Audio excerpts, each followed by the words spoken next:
The following is a presentation of the ForceCenter podcast feed.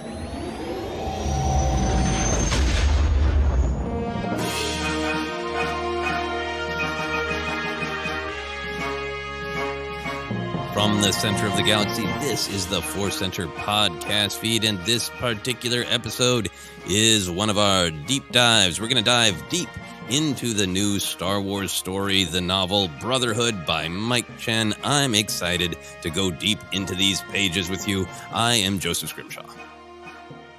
I'm Ken Napzok. I was so excited. I turned my mic off so y'all couldn't hear how excited I am.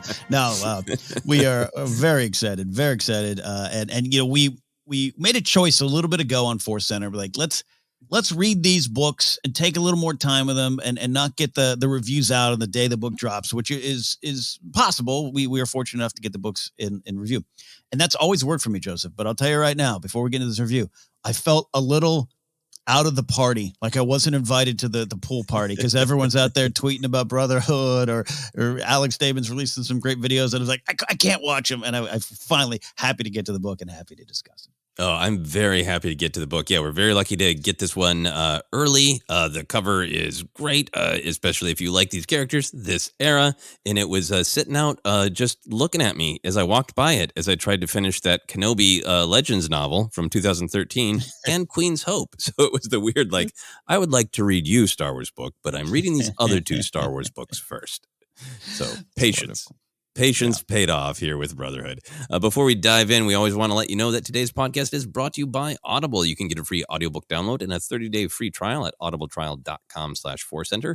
Over 180,000 titles and continuing, advancing even more, all to choose from for your iPhone, Android, Kindle, or MP3 player. This week, we're recommending, the book we're talking about now, Brotherhood by Mike Chen. If you prefer the audio or you enjoy it in addition to reading the pages, you can download your free audiobook today by going to audibletrial.com/ForceCenter. Again, that's audibletrial.com/ForceCenter for your free audiobook. The other thing that we must say at the beginning of one of our reviews, discussions, is the awooga full spoilers. We talk about the book in its entirety. So if you haven't read it or listened to it yet and you prefer to do that, go ahead and hit our old friend, the pause button, and then come back because we're going to go full spoiler. Ken, are you ready to get into this? I am very much ready, sir. Excellent. Well, then let's just start with the big picture. Did you like this book? What was your big picture reaction? Is it love? Is it like? Is it struggle? Why? I'll tell you what it is. I just realized I missed a golden opportunity to say this is where the fun begins before you and I do it. I apologize, everyone. This was, I loved it. This is a very fun read. There was two layers for me to enjoy this. This is a book that just fills in some wonderful canon gaps and provides this valuable perspective on the state of the galaxy as the war breaks at the same time. And filling in some canon gaps is the easiest, dumbest way to describe this wonderful experience of reading an author who loves the prequel era, an author who loves Attack the Clones, which we just did with the E.K. Johnson's Queen's Hope. How that paid a lot of respect to Attack the Clones, and here we are 20 years on, and to get to experience that. But then the other side, I really enjoyed this. Like I said, the perspective on the state of the galaxy as the war breaks. That's big. That's the state of the mind of the Jedi, the state of the Sith, kind of pushing their chaos and testing boundaries real early to me. This is like a test run for a lot of things. Like, hey, what can we do here? But also that it's going on from the start, and the state of many worlds and cultures not wanting to get caught up in the war. So therefore, a good mix of poignant and fun, and kind of how we like our Star Wars. Yeah, no, there was a lot of layers to it, and I think all of that came from just the love emanating off these pages. That this story, this book, really felt to me like it is an absolute celebration of these characters, their relationships, little canon gaps, their exact means of communicating with each other. It's also a celebration of this era, from all of the little fun things, but also the huge amount of depth, right? It really did feel to me almost like oh yeah, it's a Lost Clone Wars arc. You know, they meant to do this. They're going to jump back and do this prequel that was even earlier than the actual Clone Wars animated series. You know, it was just the cast of characters, right? It's Anakin and Obi-Wan, of course, but also then Padme and Asajj playing pretty big roles. But then also like no character just popped up. Every character seemed like, how can I celebrate R2? How can I really have fun with Mace, with Yoda, with Sheev, with Dooku? Everyone who pops up, it's like the story is throwing a little party for who the character is. They're never just cogs in the story. It's really, there's this sense of deep love of these characters. Yeah, this book was a great example, and I think a lot of other Star Wars books are great examples as well. But this one had just a big shining light on it. Of when you hear people say, "I just want my Star Wars to connect to all the lore and canon," we really respect that. But we always hear at ForceCenter, we're like, "Hey, yeah, sure, but give me the why behind it." This is just a big barrel of why, and that's why I think it worked. Yeah, and that's part of the reason that it reminded me of a Clone Wars arc, particularly since, you know, you and I have been doing the deep dive on the Clone Wars report of all those stories. That this book had some big action moments, but it then also just had a lot of slow build, a lot of tension, a lot of politics, a lot of internal dynamics, and a lot of dynamics between characters, and just kind of like the shape of it and the movement of it also reminded me of a good 4 episode Clone Wars arc. Yeah, one of the big 4 ones that you and I have to, save a Sunday to watch and review. But I agree with that. Binge them all. Yeah, so I think I had a weird experience reading this book because, you know, Obi-Wan and Anakin are staring at me. It is, you know, Kenobi fever season, and also, you know, Anakin with the return of Hayden Christensen in the Kenobi television show. And I did enjoy every moment with them. I enjoyed every insight. I feel like a lot of the insights were like they were validating is maybe not the quite the right word. I feel like if you're a Star Wars fan who loves these characters and thinks about them a lot, there are a lot of like beats with Obi-Wan and Anakin. It's like, yeah, that's what I've always felt is the deal, or yeah, it really makes sense that they would think about this at that moment and think back on that canon moment. So I loved everything with Obi-Wan and Anakin. It was a celebration of them, but then in a strange way, I was almost more excited about the new things, which is not normally the way I feel. Normally when I'm reading one of these books, I'm like, I'm kind of here to spend time with characters I already know, unless it's something like Lost Stars, where the point is really like you're totally being introduced to new characters, right? And sometimes like when I flip through this, it's like Obi-Wan chapters, Anakin chapters. I guess I got to get to know a Nemodian and whoever Mil Alabeth is. And some of the strongest parts of the book, which is not any criticism of the Obi-Wan and Anakin in sections at all, but some of the strongest parts were this, you know, extreme examination of cultural respect for Nemodia, spending a lot of more time on the misty bridges, cool environment of Cato Nemodia and Cato Nemodia and what it means. And then this new young Jedi, this initiate, Mil Alabeth, finding a different path. Those things were really, really strong to me. So that was just a great discovery that it wasn't the like other books. It's been like, yep, no, I know I see why we need to spend time with these other characters in order to build this narrative, but I'd really like to get back to the characters I know. And I didn't feel that in this at all. Yeah. And that at times has plagued other books, no fault of the books themselves. You know, even some of the aftermath stuff where, you know, where's Luke and Han? Well, they can't really be here, but I miss them. And that's nothing because we love Nora and Temin and all the characters we met. I agree with you. I put down the note of I had to adjust early on to Anakin and Kenobi being separated for most of this novel. It was like brothers, but come on, brothers. I really wanted to see them rolling, but this book excellently builds to that. So it's really pays off well. It's an earned moment of their connection and their bond forming. So therefore, yeah, you're right. You have to zero in on what's being presented by the new characters. And I think I really agree with you in the sense of about halfway through, when I turned the page and it was Roog's chapter, I didn't have all right, let's get back to Anakin, which happens. Look, famously, Game of Thrones, the point of view characters, you flip you work your way through 40 pages of the most dense descriptions of dinner scenes with Tyrion, and then you turn the page and it's like the second night in the back. I don't want this chapter. It happens, and I think it's great that you adjust. You're saying that, just like, hey, you want to see them rolling and zipping along, and this book, much like Anakin at points, forced you to slow down and focus on others. Yeah, and I think that is a credit to Mike Chen, because I think the playing with the characters that we know was an excellent celebration and exploration of them. But I think some of the new things almost felt like there's this passion from them, right? Because he's inventing them, and it's just a slightly different feel because these are new to the writer as well. Yeah, I agree with that. Yeah.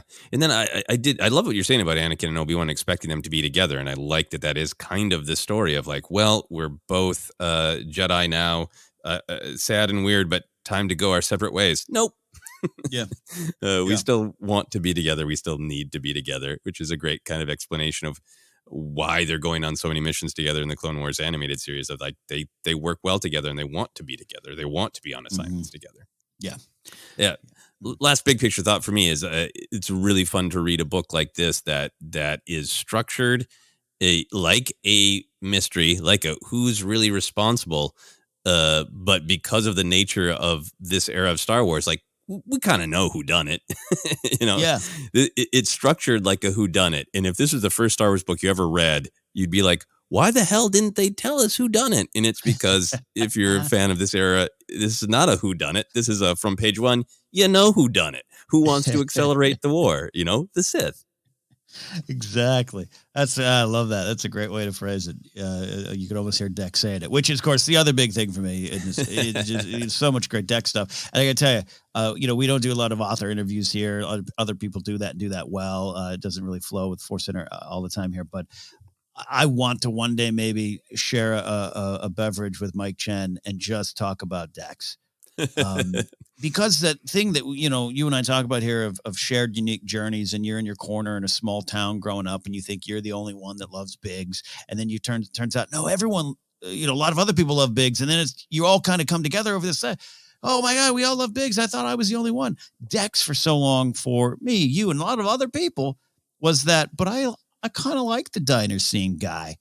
And to see 20 years later, this celebration of Dex, and have someone like Mike Chen who's like, no, I see Dex. I know Dex and I feel Dex. It could be a little joke for us, like, cool, more Dex, but it was really, really good and just worked on a lot of levels.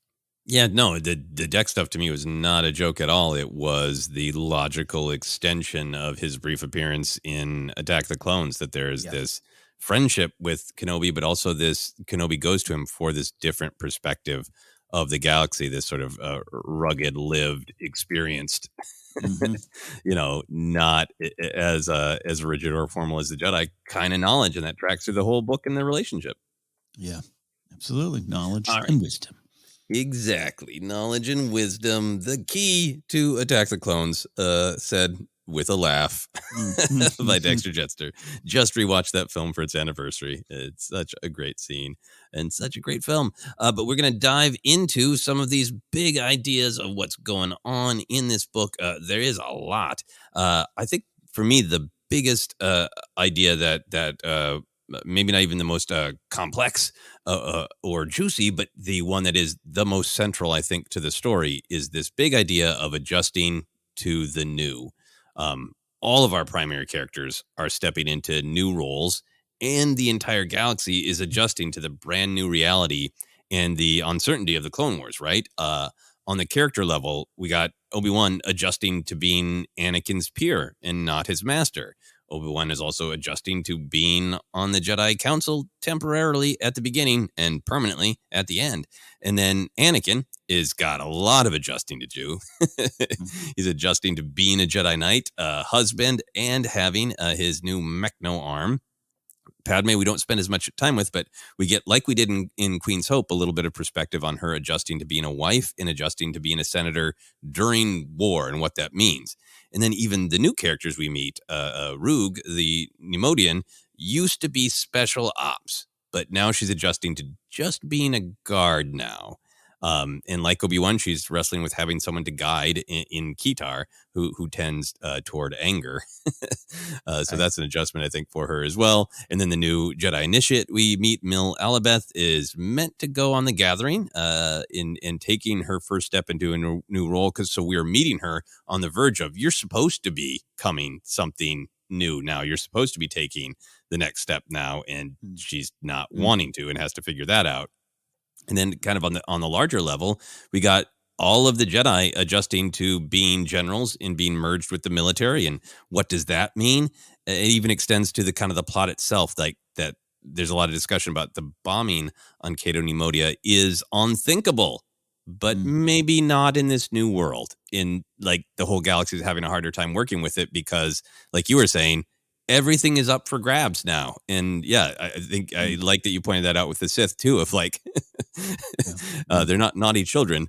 They're evil adults, but it's still that same thing of like, can I get away with this now during the war? With the cover of the dark side clouding the Jedi and everybody being confused and volatile? Can I get away with this now? So it's everywhere. What are your overall thoughts on this theme? Does it work for you on both a character level and a galaxy level? And what's impactful about it to you? Man, I really love this theme. I love that you highlighted this one first, Joseph. It's no small connection, I think, that Mike Chen and his authors know. Then I think I even saw some supplemental interview material where he's like, I wanted to write a Star Wars book for so long, and it was a dream. And then, I pitch it, and then there's a Kenobi one, and then the lockdown hits, and I think he had a new kid, a new job, or his wife had a job too, and his wife was like, let's do this, we're going to figure this out, and how that is this big, giant new normal. A new normal that we all faced, right? And that we're all still dealing with. And I think I've talked about it before here. It's like, it's one of the things that I rub up against some even close friends in my life when I see them fighting this idea of the new normal. And I really enjoyed the exploration of that. Everything you're talking about is this powerful theme of adjusting to what is here. And that speaks to change and growth that we always talk about in Star Wars, which is so excited, so key to the Star Wars story. So to learn it from the character point of view, to see how they all struggle with it, they all succeed with it at times. It's just really exciting because that is the new way is not just something personal, and it's always not just your choice. Sometimes it's a situation in the world around you dictating this change. And so much of the change in this episode is being driven by this war that has exploded. So I love that. I love this idea. We find our new selves. We find our new normal, and it determines and how we find ourselves in that is what I mean.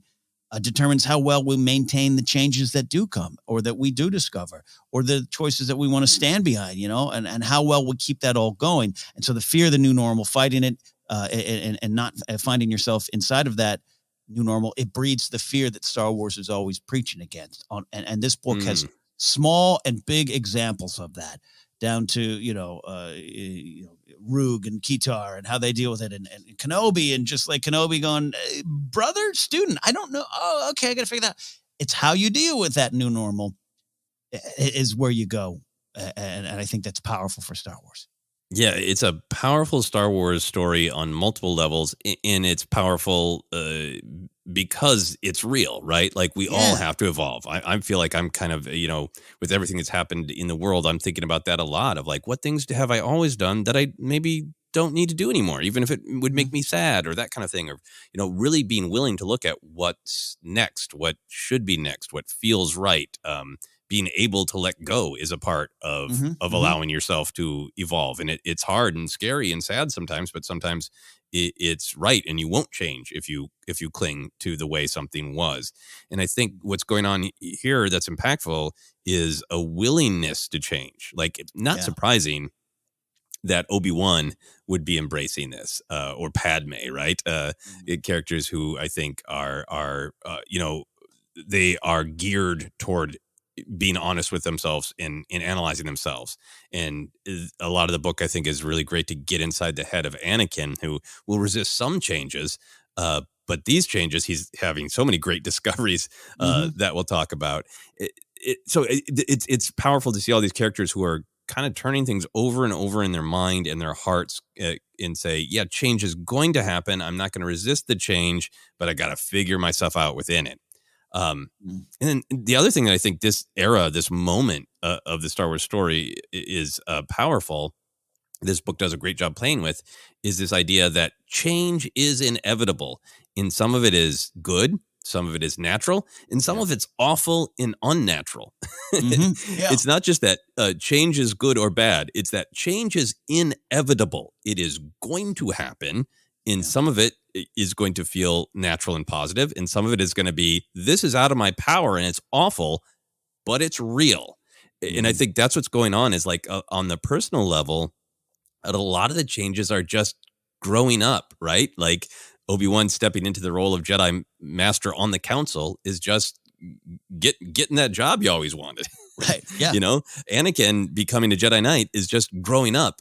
Mil Alabeth basically going through, I have to grow up. The Jedi won't let me stay where I am. I have to take the next step. How the hell am I going to do that? That's all just kind of natural, right? Yep. The horrific war started by the evil wizard is not natural or good, but it's real and it's here and we have to adapt to it. Even if our adapting to it is trying to stop it, we have to accept that it's real and embrace it for what it is. Yes, and I like even looking to break that down to like Mills' role. I loved you talking about how it's almost like she's graduating elementary school, going to junior high, which was little Kenny Napzok's most terrified 3 months that summer. I just did not want to face that. For me, it was 6th grade into 7th grade is how they divided it. I actually think I connected with her on that little level too of like, whoa, what do I want to do with myself here? So that worked, but that's going on while these things are just, you can't avoid it. There are things you can't avoid. You got to face it when you're not prepared to face it. I think that was a good old song back in the day there that I love so much. So, you know what I mean? Yeah. So it got me it got me on the Star Wars level, got me on a personal level. Yeah, me too. So let's dive into some of these adventures in adjustment with specific characters. What was most interesting to you about Obi-Wan adjusting to his various new roles? I think I went to this idea of him having to kind of relinquish the power dynamic that he was kind of in control of, teacher student, maybe even father son, and have some more thoughts on that later. And the book is called Brotherhood, but and it's kind of a constant struggle with that along the way, and then just kind of this wonderful understanding all through it, but definitely at the end, definitely the great Qui-Gon stuff we're going to talk about, but equal footing. And how he found, I think, peace and confidence and even inspiration from some of Anakin's growths in that. That was really fun to read. Yeah. I thought there was a lot of great stuff. I liked the kind of epiphany that how much he realized missing the balance of having Anakin with him. Like he seemed honest that like, well, yeah, of course I love him. And of course I want the best for him. And of course I believe in him, but I'm really worried about his tendencies. And I've just kind of been on him for years to do what he needs to do what is right. And then the first mission I go on without him, like, I'd have 8 ways to handle this if I did the calm, methodical thing, and I sent him off to do the dangerous, weird thing for me. Yeah. And that realization of like, oh, he provided more balance than I realized. I missed that. That was really touching and powerful. I've always been fascinated by the father-brother thing, which is just there in the actual prequels, the films. It is great tip of the iceberg storytelling if you want to dive into it.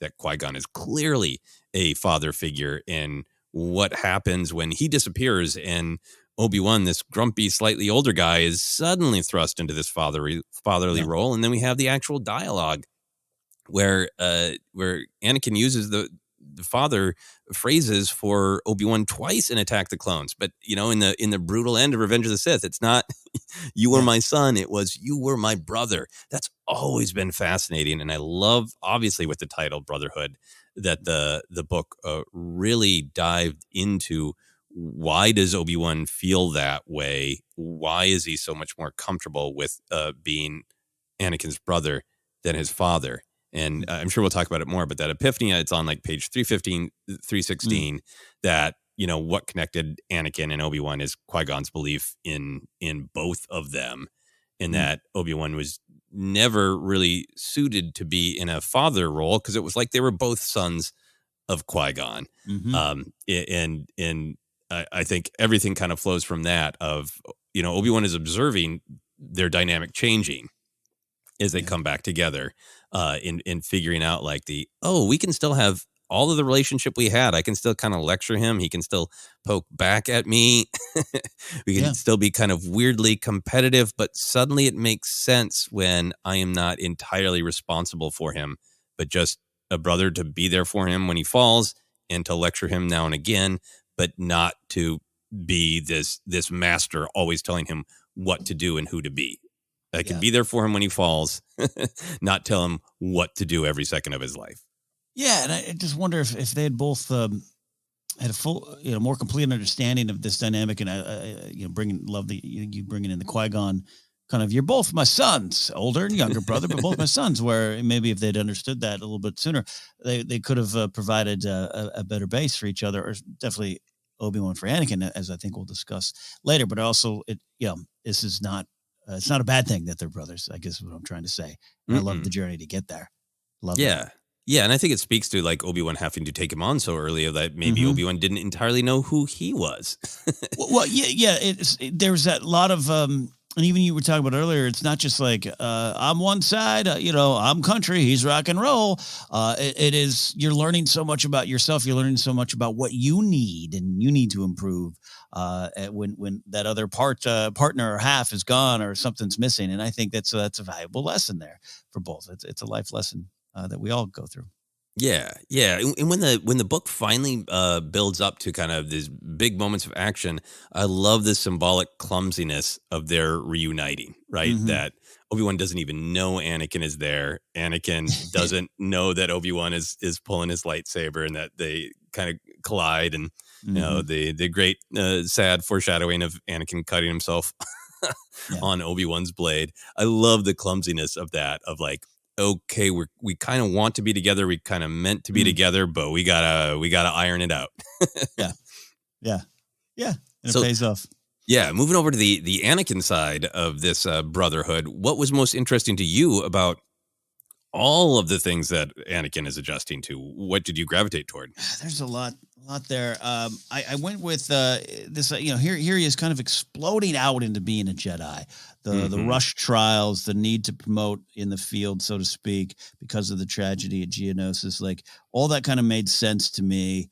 And to see him explode on out, and then immediately I really liked him having to slow down, just immediately having to slow down. The Great Warrior babysitting was just very, very entertaining to me. But through some of that and learning from Mill, and again, just what I was saying earlier, if you've ever been in kind of a teacher mentor role, you probably learn more about yourself, right? And you probably learn maybe what you shouldn't have done or what you should do in general. But so there's all that, and then he has this revelation early on when he's talking to the kids of not revelation, I guess it's something he's very aware of, finding value in everyone in terms of your own growth. He has this great thing with Jar Jar on page 93 when he mentions Representative Binks from Naboo, and the children kind of giggle. Well, he walks funny. He taught me loyalty and to never judge people. And you say he walks funny, but to him, that's just how Gungans walk. As a Jedi, you'll encounter many different people during your training, during your mission, politicians, locals, etc. So it's about everyone having something to offer to not just the overall story, but your own growth. And as Anakin's just exploding out with lightsabers, ignited and ready to fight, and he's the title of the Chosen One hangs over him. He has to slow down several times to learn more and learn from those around him. Yeah, no, I'm really glad you picked that out. I love that scene where he is supposed to have memorized a speech. You can imagine him writing this kind of rigid lecture-y speech because he has that side of himself too. And then that little passage about there's no amount of force power that will make you be able to remember your lines, which I related to as a person who's performed a lot of theater and had to memorize a lot of lines. But yeah, that Jar Jar thing was so great. I pictured Jar Jar running in the Lego video game, which yes, makes me laugh so much. But it was a really powerful moment of Anakin just kind of desperate for what to say to these kids and realize I'll just tell them the truth, which is this is how other people have shaped me. Yeah, it was a great moment.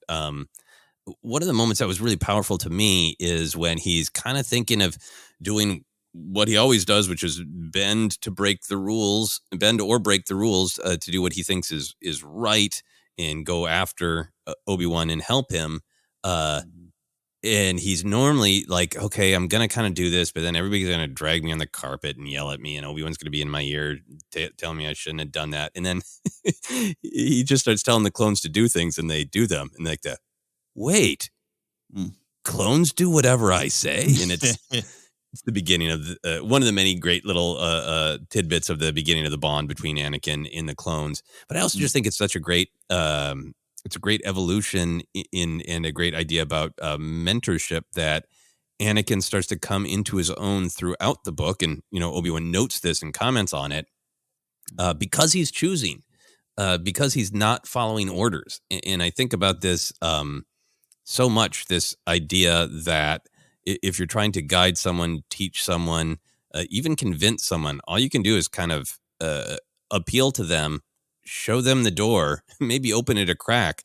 But if anything is going to happen, the person must choose to go through the door themselves. And that just rings true over, all sorts of different aspects of life to me. And I almost feel like that's what's happening by Obi-Wan taking off the pressure. It feels like a lot of the training was been like, Anakin, here's the door, go through it this way, don't make that look on your face when you go through it, just go through the damn door. Yeah. And in the epiphany for Anakin going like, oh, well, if I can go through it myself and make all of my own choices, then suddenly my choices aren't so reactionary to a mentor telling me what to do. Now I can really assess them for myself and truly own my own choices, and therefore have to examine them. Yeah. And then a dark side of when you start making other choices. Yep. And I think the book does a great job dealing with that. All the stuff with Padme was great too. But the other thing I really loved is that how much we tracked with his hand.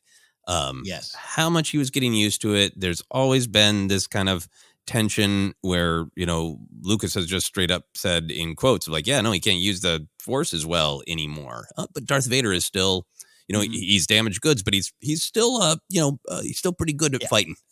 Yeah. He's still pretty good at killing lots and lots of people. His connection with the Force is still clearly there. And this is the very beginning of that journey, and how much he's like trying to compensate for it and figure it out. And then in this moment in his fight with Ventress on page 297, it says his mind didn't need to be calibrated to his old instincts. No, it was much simpler. His mind had to adapt to his arm. With that, everything shifted, just like his relationship with Obi-Wan. All he had to do was accept that it had changed. Yeah, I thought that was to me like kind of the slam dunk moment on Anakin. That idea of like, yeah, no, your arm is never going to be the same, but that doesn't mean it's worse. It just means it's different. And are you open to adapting to it? Yeah, well said. I think I dare say it's part of the heart of this story, and it was great to pick this up after reading Queen's Hope, where he has some of those moments where he's like, yeah, I don't know, this hand, I'll make some adjustments. I'll fix this. I'll make it better for myself. And just to continue that out, which, hey, on the surface, sure, make your adjustments. But yeah, the idea of, like we were talking about, this new normal, and you can't always fight it. It doesn't mean you can't stand your ground if you might know some things about who you are, but you got to find yourself in it. And I love that moment. You're right. It was a kind of moment for Anakin and maybe for the story. It's here. That's on your arm. What are you going to do? And don't fight it. Work with it. Go with it. Let your arm be the new normal, to go back to our beginning conversation. I also like that passage where he was being real honest with himself about all the things he cared about and how much he cared about himself, how much he cared about them, and that he I think the book did a good job of showing how great Anakin, what a wonderful person he could be, and then the dangers, right? And of knowing where he's going to go. And I love that passage where he kind of lists like, okay, I care about the Republic, the Jedi, Obi-Wan, Palpatine, and I think if I serve all those interests, it will benefit my actual main priority, which is just be alone with Padme. Like it's so great because there's a part of it, it's like, I can see your logic, and then there's a part of it of like, you are twisting things around so they Yes. fit the way you need and want them to be. There's this rigidity that's like, this is the way it has to be because I've organized all the things I care about so they funnel in this specific way, and it's gotta be that way. Yeah. It makes me think of Vader's first moments and the infamous no, and where's Padme, how it all leads to that. Yeah, there's you highlighted. I'll talk about it later, but there's so much of just what I loved about Anakin and who he is deep down inside, and the dangers of that, yes, but just who he actually is. Yeah, exactly. So of all the other characters wrestling with the new, who or what landed with you the most? I did really dig Rug or Rug, this hardened special ops soldier, probably not phased by much, and finding a new way to look and deal with things. Just simple. I loved it. I get it. And I just loved the journey. And I'll tell you what, I never had a doubt. From the moment we met her, I was like, we got an ally coming down the path here. But just to see it play out, see it work was a lot of fun. I also really came around to Mill. I will admit to having some negative reactions from her from a big personal standpoint early on. Really? I did not I was getting a little frustrated with I just wanted to go take the damn lightsaber. Just take it. All right. Quit calling it a weapon. Don't worry about it.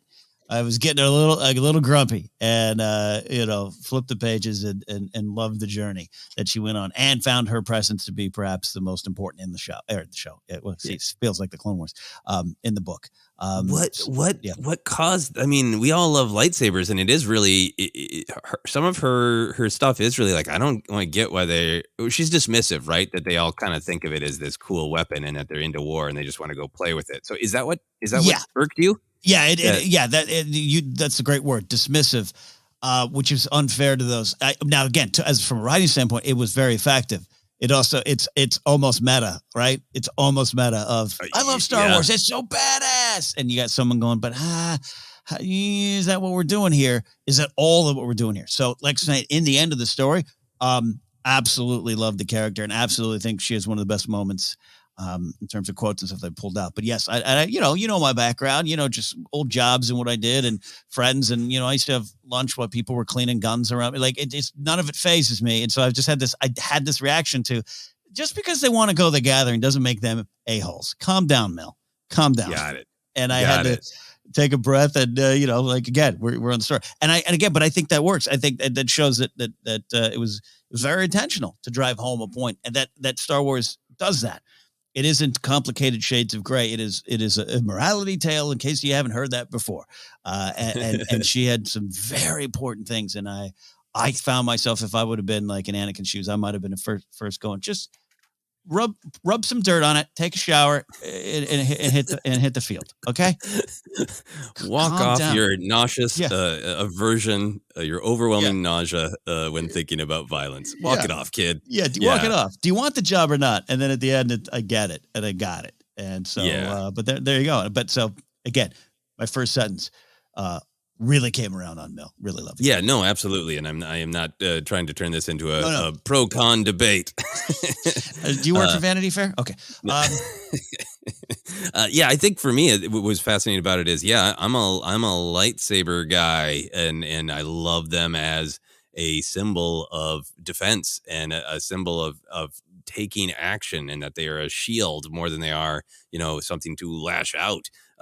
Love lightsabers, spent a lot of money to make one of my own at Galaxy's Edge, and I'm probably going to do it again someday. So I was a little shocked by it. I was fist pumping for Mel. I think partially because I love everything in this book, but I think there is something that is getting a little bit more hungry for me, for the new along with the old. Mm-hmm. And that this was a new character that made so much sense in this moment, in this context of, this isn't a time where lightsabers are going to be, used to deflect some blasters, maybe if things get really exciting. And mostly they're used to spar, and they're mostly philosophical. This is a time where they're going to probably be used to hack through things and people. They're going to be used more as weapons. So to have a Jedi sensitive not only to lightsabers, but to lightsabers in the context of the Clone Wars, and to step away from the the thrill of them. Yeah. I'm just fascinated with this conversation because when I hear you describe it, I'm like, wait, I should have been pissed off. Why wasn't I? Because I was into it. I was so on board to it and into it immediately. Maybe it is because it is that meta level of let's not. Lightsabers are a symbol of hope. They're not. I don't know.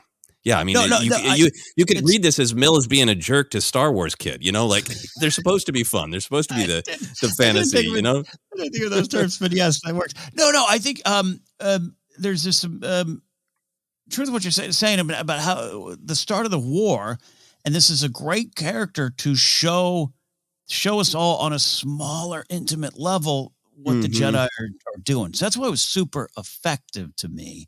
And personally, where her character ends up, I think it's great and powerful. And someone who's like, I'm not out of the Jedi Order. I just want to use my skills the way I want, number one. And two, in keeping with this, I'm, what's the famous, pacifist military medic. I don't carry a gun, but I'm going to be here. So I really love that. And again, super effective. The conversation we're having, this book very clearly shows how fast the Republic and the Jedi were putting on armor and heading into battle, right? And even though there's some great, the armor doesn't even literally fit right. Like there's some great stuff. I don't think you're wrong at all. And I think it was used effectively. I just, and again, personal bias too, but also just, you have to work through that and you have to go in the character journey. And that's what I did. But it's so funny. You shouldn't have been mad. Yeah, I mean, but I take your point because like at the beginning, we're dealing with Obi-Wan and Anakin and Padme and all these characters really going like, well, I have to face the new, I have to adjust to it. And the beginning of Mel's journey is just like a big, nope, I'm not taking the next step. And just narratively, sometimes that can be a frustrating thing. It's like, because, the character is going to have to take the step eventually. I think I loved it because it was so in sync with the storytelling of this era. Like you said, a smaller version of it. And then I loved that it got to this point of that she had this epiphany that sensing pain is affecting her because she wants to do something about it and wrestling with how much she can do and control, right? Like, and Anakin's kind of like sad, he can't help everybody. You do have to pick and choose, which is amazing to hear, Anakin say that epiphany that other people's pain is difficult for me because I want to be able to do something about it. Maybe one of my favorite moments in the book when like they've meditated, everybody's happy. Her and Anakin have meditated, and she's like, I found my answer. No. I don't want to be a Jedi Knight. And then, the conclusion of her being a medic is great because now she has adjusted to the new. Yeah, absolutely. All then. And I think the final note for me on it too, I think I had a little bit here. I was already kind of working through some stuff with her. And then when it kind of revealed that she gets sick, she's like allergic to violence almost. I'm generalizing that. But I was just like, oh, come on. Come on, get back out on that field and you play, kid. So again, me, I have to own me. Yeah. No, understandable. And in fact, it's a great segue into the next big theme I want to discuss, and that's the power of the heart. Oh, damn it. Emotions. There's so much great stuff in this book about emotions. In an effort to find this new path that we've been talking about, many of the characters make choices between leading with their heart, their emotions, or leading with logic, rules, tradition. The heart is really framed as power that can tip to light or dark. We learn about that sun dragon myth that Shmi told Anakin about a dragon that lives inside the sun and protects everything. And sometimes it's a defensive story. Sometimes it's an aggressive story.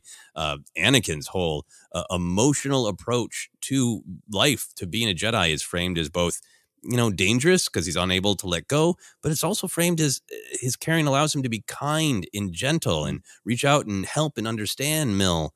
So it's framed from both perspectives. Mill Alabeth, I feel, discovers her true path by opening up to the Force and following her instincts towards only helping and never fighting. That's like I'm not just going to go in lockstep of this is what a Jedi is supposed to do next. It's not about rules, tradition, logic. For me, I have to open up to my emotions and figure out what my truth is. Obi-Wan has that great epiphany that we already talked about a little bit and can talk about more, that he and Anakin are bonded by the fact that Qui-Gon believed in both of them on an intuitive, emotional level, because that's also how Qui-Gon functioned.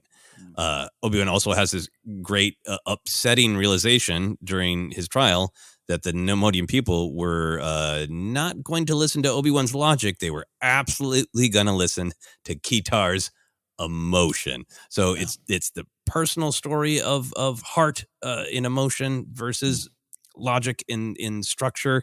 And it is also like, that affects us as individuals, and boy, does that affect us as a group. So how do you feel about that big picture story about the battle between logic and emotion? Oh, brother. You know how some people try to win arguments with word salads and just throw big fancy words to hide their lack of a point? I make word enchiladas where I have a big point, but then the words start falling out as I start working through it. And You're even making in me so hungry. Yeah, even in my notes, this is where I go. I'll start as simple as I can. It's wonderfully case by case. And the reason I say that is your last point about Kitar's emotion and the danger of that and how you can play on emotions. And it's such a weapon where just logic has what can we do against so much emotion with my little logic? That kind of jumbles it around in a wonderful way for me. So I'll just say this. I think this is an important lesson for the galaxy and all of us as the war is catching fire, that the balance between logic and emotion is going to be pushed in ways you just can't factor it in. No one can factor it in here, even at the beginning of this war. They're getting a sense, and it just becomes this big old jumble. And logic dictates to me that, hey, logic might say we must take some sort of action, but my heart is telling me that this one thing the path might not be entirely present yet. So then you have to decide, and it's got to be a choice that flows down to one result: helping the good, helping the greater good, helping people, empathy, this big Star Wars idea. So if you're weighing logic and emotion, just drill down on the core of whatever you're fighting for. And does logic take you to helping the greater good? Does emotion take you to helping the greater good? And how you get there, that's the value of this. And the logic is going to trip up the Jedi, might already be tripping them up. Logically, they should join the fight to defend the Republic, to stop suffering. What does their heart tell them in this moment? Doesn't their heart tell them along the way something's off? But and again, I want to be clear, Ventress playing Kitar's emotions like a vibro space violin. It was my favorite chapter of this book because it was so dangerously real. There is no yes or no binary answers here. Logic versus heart, logic and heart. You drill down to the core. What's it doing? Are you helping the greater good? Yeah. Well, your enchilada was delicious. I think your point about the Jedi relying on logic for the Clone Wars, not emotion. In the emotion they're leaning on maybe is a little bit of fear of the unknown, if we don't know what's going on because of the dark side cloud and everything. So we have to figure this out. That's the cheese. That was a delicious topping to your enchilada. I agree with your enchilada. I think for me, just to really break it down is, I think the battle between logic and emotion, it's not a battle. It's one of the great balancing acts of human existence. I think about it a lot because I think I have a tendency toward both. I have a part of me that it tends toward rigid and I have a part of me that tends towards, well, no, let's just float and find out. And I think I have confronted them a lot in artistic pursuits, particularly in writing. I think writing is such a mix of structure and intuition, right? It's a lot of times it's easier to just pull back and look at an outline, and then you can just have like a real structural conversation with someone else, like you're building a house of like, oh, this story isn't working because this structural pillar, this scene that needs to be one place is in the wrong place, and let's move it, and good, we fixed it. And you can be talking about a story like it's a blueprint, and you can have this logical back and forth conversation with another human. Yeah. But writing to me is also like, just sit down and don't think, feel. Yeah. You have a sense that this scene should be here. You have a sense that this character should yell this word. You have a sense that there needs to be a cat in this scene. Yeah. And it's not logical, it's intuitive. And then that's where you get into like, when you're working with other people and you're debating, is like, I don't want to debate this. My gut tells me there should be a cat in this scene, that it won't work if there isn't a cat, that's what's right. And then people try to bring logic to it. And it's like, there's a part of it that is not logical. There's a part of it that's emotional. So that's, sorry for the writing rant, but that's really how I process this on a personal level, that it's a constant balancing act between these two skill sets that we have as humans. Yeah. And then in this great Star Wars story, that trial scene was amazing and just so painful, because I think it has such a great relationship to real life politics throughout the history of human existence. But certainly right now, that it is so much easier to get people en masse to react emotionally, that's a danger, that's a failure. Is somebody who is a lifelong Democrat, that's a failure in real life of the Democratic Party. Often they make the logical argument and they can't find a way to make the emotional argument, and they don't do as well. That's something that's being discussed a lot now. So that painful moment of everything that Obi-Wan is saying is powerful and true and sincere, and it doesn't matter because Kitar ripped people's hearts open. Yeah, that's extremely powerful. And I don't feel like the book is really trying to make this argument, but it's what I thought about is this is one of the other reasons that I feel like Padme is one of the great heroes of Star Wars, is she's one of the few people who can do both, right?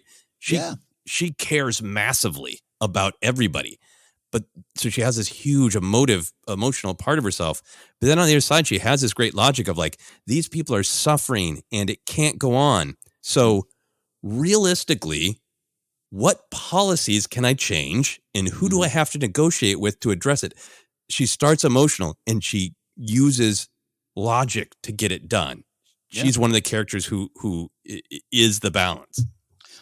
Absolutely, which is why we call her this wonderful shining light in the Star Wars world, the steadfast character. I think that's a great way to look at it. Yeah, and again, in this discussion, as I say, case by case, yes or no is not the way. I think you're great to point it out. It isn't logic versus emotion. It is how both work together. And going to that Asajj Ventress chapter, it's page 154 where it begins, and just the opening, it's like the music starts changing, right? Boom, boom, boom. Kitar proved himself eager to listen to anything Ventress had to say, which she understood. All of his pain and rage bubbled under the surface, searching for some type of release. And for him to then take that and to take it, like you said, in mass to the rest of Kid and Nemodia there, it's hard to watch, right? It's a snowball going down the hill, just building up speed and mass and density and danger. And you're sitting there just going, but no, listen to me. And you can't, you're steamrolled by it. And it was scary to watch on so many levels. Cause to me, it's about how you react to this, going back to even like the new normal, or just it's Star Wars about choices. Even on a smaller level, like hell, Star Wars Celebration. You and I are planning out a little bit of a schedule. I got a time I'm picking you up, and we're going to get some dinner, and I couldn't get reservations at the restaurant I want, and I'm pissed. I'm pissed. Don't let Ventress in. Don't let Ventress exploit your fear and rage about the dinner reservations. So I've got to make a better choice from that and find a way to keep to who I am. Silly example, I know, but a small example, and much like you're writing one, of like both work. It's how do you play both in concert with each other? Yeah. No, I love what you're pointing out, because I think that is what's being pointed out in the book too, of like emotion is powerful, and there are moments in the book where an appeal to caring makes a difference. And there are moments in the book, particularly Ventress, who knows exactly what she's doing, appealing to fear and anger work. And so appealing to emotion generally works better than appealing to logic. And then you got this other subset where appealing to fear and anger is easier. It's easier to get people motivated based on fear and anger. And that's what we see in real decisions, all the time. It is harder to get people to be like, you have to vote, you have to take action out of empathy, versus you have to take action because somebody's going to take your stuff. Yeah. It's easier to motivate people by fear. And that's what's going on in this book. It's obviously what's going on in the Clone Wars at all with the way that Palpatine's getting people to fight, and specifically the way Asajj is getting Kitar to just rip everything apart. Yeah, the natural of emotion of a baby is to not share any toys with any other kids in that nursery. That starts early. Exactly. I'd like seeing Ventress in a baby room like, you gonna let that other child take your teddy? No, I don't think so. That's your rattler. Shh, that's all you want. So moving on from the big picture to Anakin himself, the Sun Dragon. What was interesting to you about the way Anakin's heart was presented in this story? Sorry, I'm laughing at that. It sounds like, you see my Sun Dragon tattoo? It's pretty cool, huh? Pretty cool. And I know this is a version of Anakin that does karate in the valley, right? He does. He does. Eric, I'll go with my emotion on this. You know what I loved about all this? It just, like I said earlier, I think I tipped it off a little bit. Just a reminder that Anakin is good, and he's good underneath it all. And a reminder of what Padme sees. We just got a lot of that in the Queen's Hope novel. Love that. And it's a reminder of what was lost and what ends up happening to him. And so it becomes wonderful. It's a wonderful experience. It becomes sad almost at the end for me. Again, just going with my heart on this. No logic here, kids. So I love that he ends up connecting and helping Mill because he cares more than rules or training and everything. He cares. And her final words of, you don't have to be the Sun Dragon all the time. Oh my God, so great. So beautiful. So that's what I loved. I love because it's easy, especially with the Clone Wars, especially when you're breaking down and doing analysis, right? It's, here's an example where Anakin, the foundations are cracking. He's a little too attached. He works with his emotion. That's a logical approach to the heart of Anakin. And I like that this book had just this little insight into that kid on Tatooine, the guy who misses Kitster. is still good. One who all those wonderful things, important things that Shmi said to him. It's all there. And to me, that again goes to the very end, throwing Palpatine down the shaft. That goodness won out. And it's good to see it here. Yeah, no, this is really a celebration of spending time with the good man who was Luke's father, as Obi-Wan says, that we get to see the power of that caring side of when he opens up to Mill and really has the, like, I don't talk to anybody about this stuff. I don't even really I haven't told Obi-Wan about the Sun Dragon myth. I don't like talking about it, but I want to share with you, Mill, to help you. Or that great moment then where Mill takes him even a step farther and is basically like, hey, you got to really remember the Modian people are people and they're suffering. They don't just exist the way you've experienced them. It helps Anakin take a step past his natural reaction of anger of, though, I just see them as the people who've tried to kill Padme. But she manages to get him to care. And the book really does, do a good job of only kind of hinting at the fact that, that level of care can tip into something dangerous. Yeah. I like that. We'll talk about all the Obi-Wan being super aware of Padme stuff. But I like it when there's just that question of, like, is it impacting his decision-making that he leads with his heart? Is he calling Padme when they need to get that information out because she is the best solution? Or is it because he wanted to call Padme? Or is it a twofer, Yeah. And Obi-Wan's starting to ask those questions. It's great. I'm glad that we didn't see this as another moment where he flew off into rage because he's still feeling the pain of doing that with the Tuskens. And in the book is really just saying, like, he can tilt either way, and he's mostly tilting toward being this great person. And there's just these hints of what are going to throw him to the other side.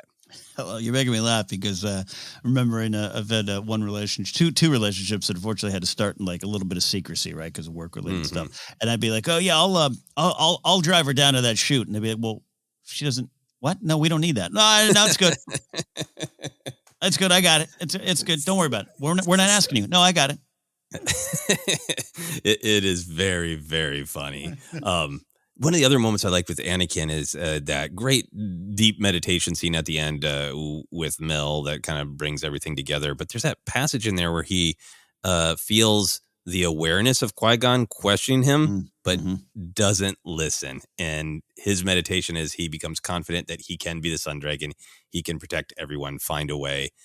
That's just really great because obviously, Qui-Gon is out there. He shouted no during the Tusken Raider assault. He's trying to get to Anakin, but he's not fully able to reach him. In that idea that Anakin would feel like maybe there's something there, maybe it's asking me if I'm doing their things right. No, I'm okay. I'm going to protect everyone. And it's such a nice thought. It is a wonderful thought to protect people, to protect the people you care about. But the fact you just get that hint of like, but I have to be that. I can't accept the idea of anything bad happening. I will be the Sun Dragon, period. Like it was kind of note perfect for me of like, yep, that's the exact moment where caring turns into something deadly. Absolutely, well said and well written indeed. I absolutely love that. And we'll talk about Anakin and titles and things burdens put on him. And I think that's an important moment of no. I will find a way, no matter what that way is. Exactly. Moving on in what is clearly going to be a longer episode because there's a lot in this. Just acknowledge it now and try to keep moving. I want to talk about Obi-Wan and emotion. Obi-Wan is presented as being very aware of Anakin and Padme's romance. This is, of course, it's there in the Clone Wars animated series, but it's a different thing to go into his head and see how deeply aware he is. But he doesn't find the right time to talk to Anakin about it. He considers mentioning it to the council and doesn't do it. He compares it to his own relationship with Satine and how he and Satine both found their way past it. And ultimately, he is affected by seeing how much Anakin's caring spirit helped Mel, how much Qui-Gon believed in Anakin. And he decides, you know what? I'm just going to trust the Chosen One. I'm just going to follow my heart and believe in Anakin. How do you feel about all that? Does it work for you that Obi-Wan was that aware and backed off on this issue? It definitely works for me at this point in the story. I think it kind of makes sense when you kind of sit down and ruminate on it there, right? I love where he ends up. Hey, I went through this. We're on equal ground now. Let him work through it, which is what I think Anakin just wants, right? To be seen as someone who is a real person, who knows who's learning, growing, and wants to do it. If Obi-Wan had run and told the council, "You little snitch, what are you doing here, Obi-Wan?"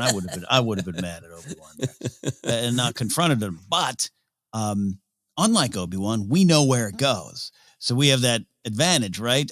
Or disadvantage because of the tragedy. So we know that Anakin still might need a father figure, a role Palpatine is willing to play. You and I were touching upon that earlier. So I wish Kenobi dealt with it more later. And then we have that pod race poster bedroom scene from the Clone Wars that we loved talking about recently of just both of them trying so hard to have that kind of conversation. But Kenobi fails a little bit here. But for this point in the story and him, it's kind of revelation, right? Kind of a revelation that he is pretty much, Padme and Anakin sitting in a tree. He knows. It does work for me in the end. Yeah, no, I mean, I love that scene where he sees them. It's like, I got all these other things going on. I got all this stuff to worry about. What the actual, Padme is much too good a politician. She's into him. No. I think it really worked for me. It's something I love that's been developed in the Clone Wars animated series, that he is aware. And I've always kind of liked the Obi-Wan story that he's aware, but he hasn't quite managed to have the conversation he needs to with Anakin. Yeah. And then there's maybe a part of Obi-Wan that's convincing himself to turn the other cheek. And I like the way the novel dealt with that in that had all these great moments where Obi-Wan really worries about things, but he's so well trained as a Jedi to acknowledge it, think about it, and let it go and not let it dominate him. And that he's able to kind of be, that's a real big concern, but I'm going to let it go. And like, that's a tribute to Obi-Wan, right? I think that moment where he sees Anakin sit down and just take that time on the landing pad to meditate with Mil, and Obi-Wan has that moment of regret that he didn't try connecting with Anakin, on the more emotional level, that he kept it a little bit more to the logic in the Jedi teachings of, you're supposed to be like this, just do the thing, because then you'll be great. So we've got this mix of Obi-Wan is good at letting things go.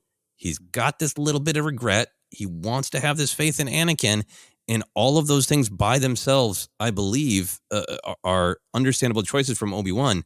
But I do think he failed. I think this is how he failed.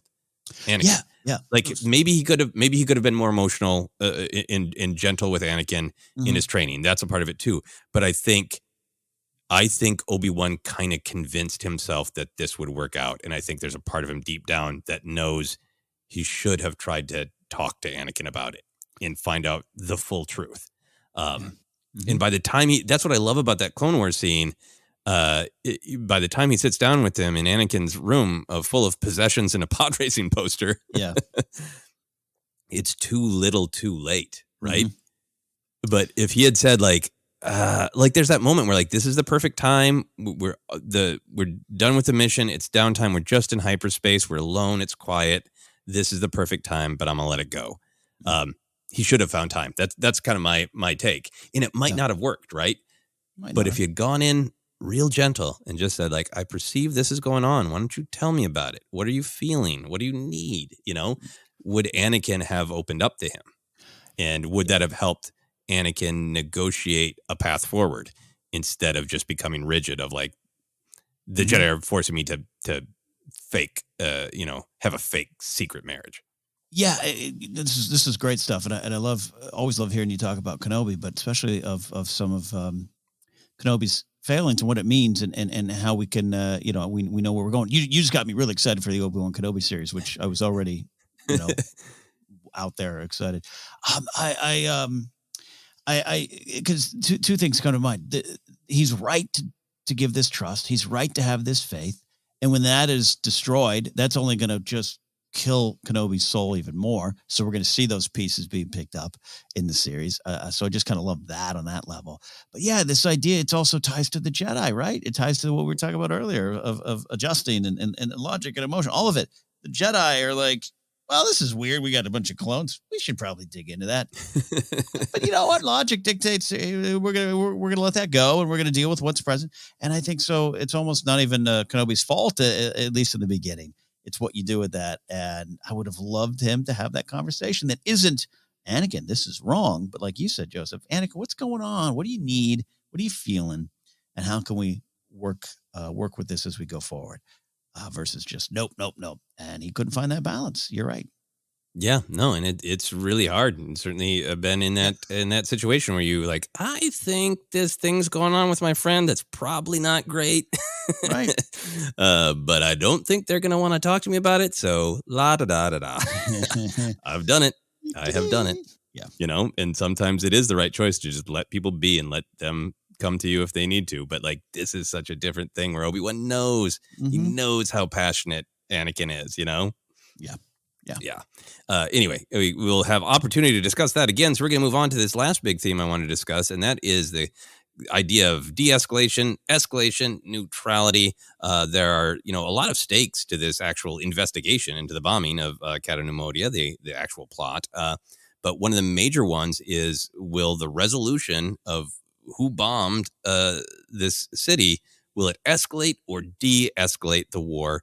And I think the characters are really divided between those who are desperate to de-escalate the conflict and those who are really embracing exploding into full-out war. The de-escalators obviously include Obi-Wan, Padme, Roog, Mill, who is not anxious to run into combat and is wondering why the Jedi are.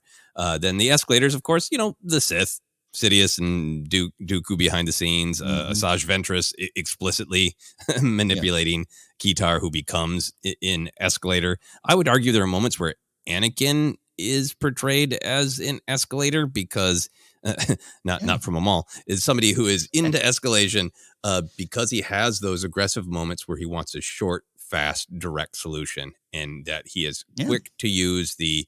It becomes a joke, but also an important thematic idea that he is quick to use aggressive negotiations, which is often an escalation, not a resolution. I think it's fair. Yeah. My opinion on Anakin, I think that one's up for debate. I wanted to share this one particular quote to kind of frame this. When Obi-Wan is on the run, he is thinking the most important thing remained getting an audience with the Trade Federation, and though they already leaned toward not believing him, it marked another chance to plead for de-escalation. And given that Nemodian culture made trial public, recordings of his own argument would likely make it out across the galaxy, broadcasting a message to slow down and think rather than play into any hands that wanted rapid conflict. Everyone is so aware that's what's at stake. This is an opportunity to slow things down or to throw fuel onto the flames. So what is interesting to you about this idea about who de-escalates, who escalates, and how they do it and all that stuff? I think the dangers of I love that you said the Anakin one, because I kind of go there at first of you might even think you're doing what is right, but that could potentially be wrong. It's not always the case, right? It's not always the case, but it could potentially be wrong. You could potentially be seeing yourself as doing good when maybe you're destroying more. But I love it for the overall picture of the Clone Wars in this era and analyzing all what's going on, and then the frustration. Like I love with the kind of there's the reveal that, oh no, it's both sides, like just dun dun dun, and it's like it's right there in front of you. But if you're not slowing down, you're not going to see it. So I just love it for the state of the war for Palpatine, the Phantom Menace of it all, pulling these strings. It was I don't want to say fun, but it was important information at the beginning that this was already a loss for the Jedi, for the galaxy, for everyone.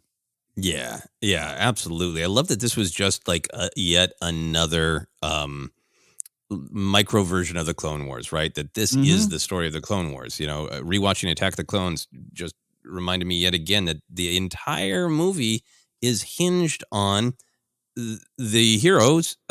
Padme in particular is trying to stop the Military Creation Act. There's explicit dialogue about, hey, we won't be able to negotiate if we raise a fist toward them. We'll only get a fist back. That's why we don't want these clones. That's why Palpatine wins in that movie. And then in the animated Clone Wars series, episode after episode where Padme tries to find a way to negotiate, to de-escalate, and Palpatine always finds a way to block her. So this is so much what the Clone Wars is about. It's also, because Star Wars is a pulpy adventure thrill, it's also about like, yeah, I enjoy watching all the pew, pew, pew. Yeah. While also saying, but the story is, it shouldn't have happened. And it's fun. It's still fun to watch the action. That's a part of the great tension that makes Star Wars special. Yeah, but particularly in the prequel era, because of what the why of this fight versus the why of, say, the rebellion, which is a different, action must be taken, all that kind of stuff. Even then, you got hows and whys and Saw versus Mon and all that kind of stuff. But I think particularly for the prequels, that's kind of the big lesson. You're all fighting something that you can't win. And there are heroic moments for the Jedi and for Padme. There are moments where people save someone or make someone's life better or de-escalate a particular thing that Palpatine's trying to get going. So it's not like there aren't moments that you can cheer for. I just think that's so much what the story is. I also like this great kind of partnership between Obi-Wan and Rogue. I like that they are aligned on, we want to de-escalate, but they have this slightly different philosophy, right? That Rogue is a stone cold realist, bordering on pessimist. I was like, the galaxy is a nasty place and it works in a nasty way, but I know what I want logically is what's best for my people. And I see through this emotional BS. I know the danger of Kitar's anger and of my people's anger. So I'm going to help you de-escalate. And Obi-Wan's all on the de-escalate train, but then they have this slight disagreement where Obi-Wan so rejects that pessimism. He's got that great quote on page 191. A chance is not a guarantee. Nothing is absolute except for not taking that chance. Yeah. It's just such a great moment about hope, right? And I think that's powerful in the escalation, de-escalation conflict, because a lot of people sometimes aren't open to the hope that things can be de-escalated. So like, it's not going to work to talk. So come on, let's just get out the lightsabers. Yeah. And somewhere Mill's looking at me going, Yeah. The other thing I really like about this story is that Kitar's anger is righteous and justified. The anger, totally understandable. The actions that Ventress gets him to take based on his anger are out of control and awful. And it's that huge difference between the truth of your anger and what you choose to do with your anger. In this story, Kitar, so angry at the Republic, is willing to plant bombs, kill his own people, to frame them, to make sure that he gets vengeance. I think that's a great point. He was absolutely wronged. The Nemodians absolutely wronged. Anakin in his life at points absolutely wronged. Ahsoka absolutely wronged. It's that big Star Wars lesson of what you do. I think it's a great point. And why that scene with Ventress was like my favorite in a way of, you get it. You get everything he's talking about. You get it. Yeah. Get it. Yeah, she presses on that nerve so successfully. Mhm. There's also this thread about neutrality that we get to see Obi-Wan being really affected by Duchess Satine's conviction in creating and leading the Council of Neutral Systems. Mhm. He argued that neutrality in the face of the separatist extremism was dangerous, and the Trade Federation taking the Republic side would be a form of de-escalation, where Satine was arguing that basically any involvement in the war is escalation. So how do you pull all that apart? Do you find yourself agreeing with Obi-Wan or Satine or both? Where do you go on neutrality? Hold on. Microwave is cooking another word enchilada here, Joseph. It's ready. Ding, ding. No, truly, my answer is both. The idea that inaction is inaction is something that's, they say that, and I believe it's true. And it's it's easy to call Satine's neutrality that, but I don't think that's right. I just don't think that's right. And this is that Mill quote. Go on. Really love what you said on page 177, talking about how you build peace. Why do we do this? Are we just swinging a lightsaber and lifting boxes, or are we building peace? Peace across the galaxy, peace in yourself. You asked me if I want to help people. Well, that's what I'm going to do with you. So I think Satine is one of those people that is working to build peace, that it isn't just let's not fight. We're working to build something bigger and better. And Kenobi might see it as, I want to have peace, but I want to kind of defend peace from conflict, which might be more taking action now, make more immediately. I don't know. Just kind of, also look at the Mandalore stuff in the Clone Wars and the debates, the wonderful debates he and Satine have there. So I think that's why, to me, I look at both. Because again, going to the Clone Wars episodes, when Satine is pushed, she takes a different kind of action, but it's also action to build peace. So that's why, going back to the Mill conversation, I read that and I was like, I got you, Mill. I get you, and I understand. Yeah. Yeah, no, I agree with your enchilada. Once again, I agree with both. I think Obi-Wan is right in this larger sense of, inaction is action. He's got his quote during the trial on page 238 where he says, neutrality in the face of extremism only gives the extremists more space to breathe. It must be extinguished before more lives are lost, and the only way to stop it is to de-escalate the war. And I think it's important that what Obi-Wan is arguing for isn't like, Trade Federation, join the Republic, give us your battle droids. Like, he's not asking them to fight more. He's saying, like, if something is, if as powerful of a player as the Trade Federation took our side, the war just wouldn't work. The Separatists don't have, the financial, assets to do this. So the thing that he's arguing for in real world context is like, hey, if you have any power in the world, stand up and say that something is wrong. Don't just go like, maybe both sides are okay.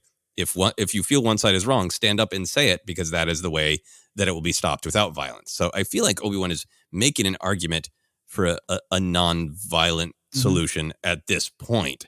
But it's not. But maybe that's never going to work in this situation, because we know what's really going on in the Clone Wars. I think it's powerful that Satine is correct in the specific circumstances of the Clone Wars, that fighting won't solve this, because fighting is the point.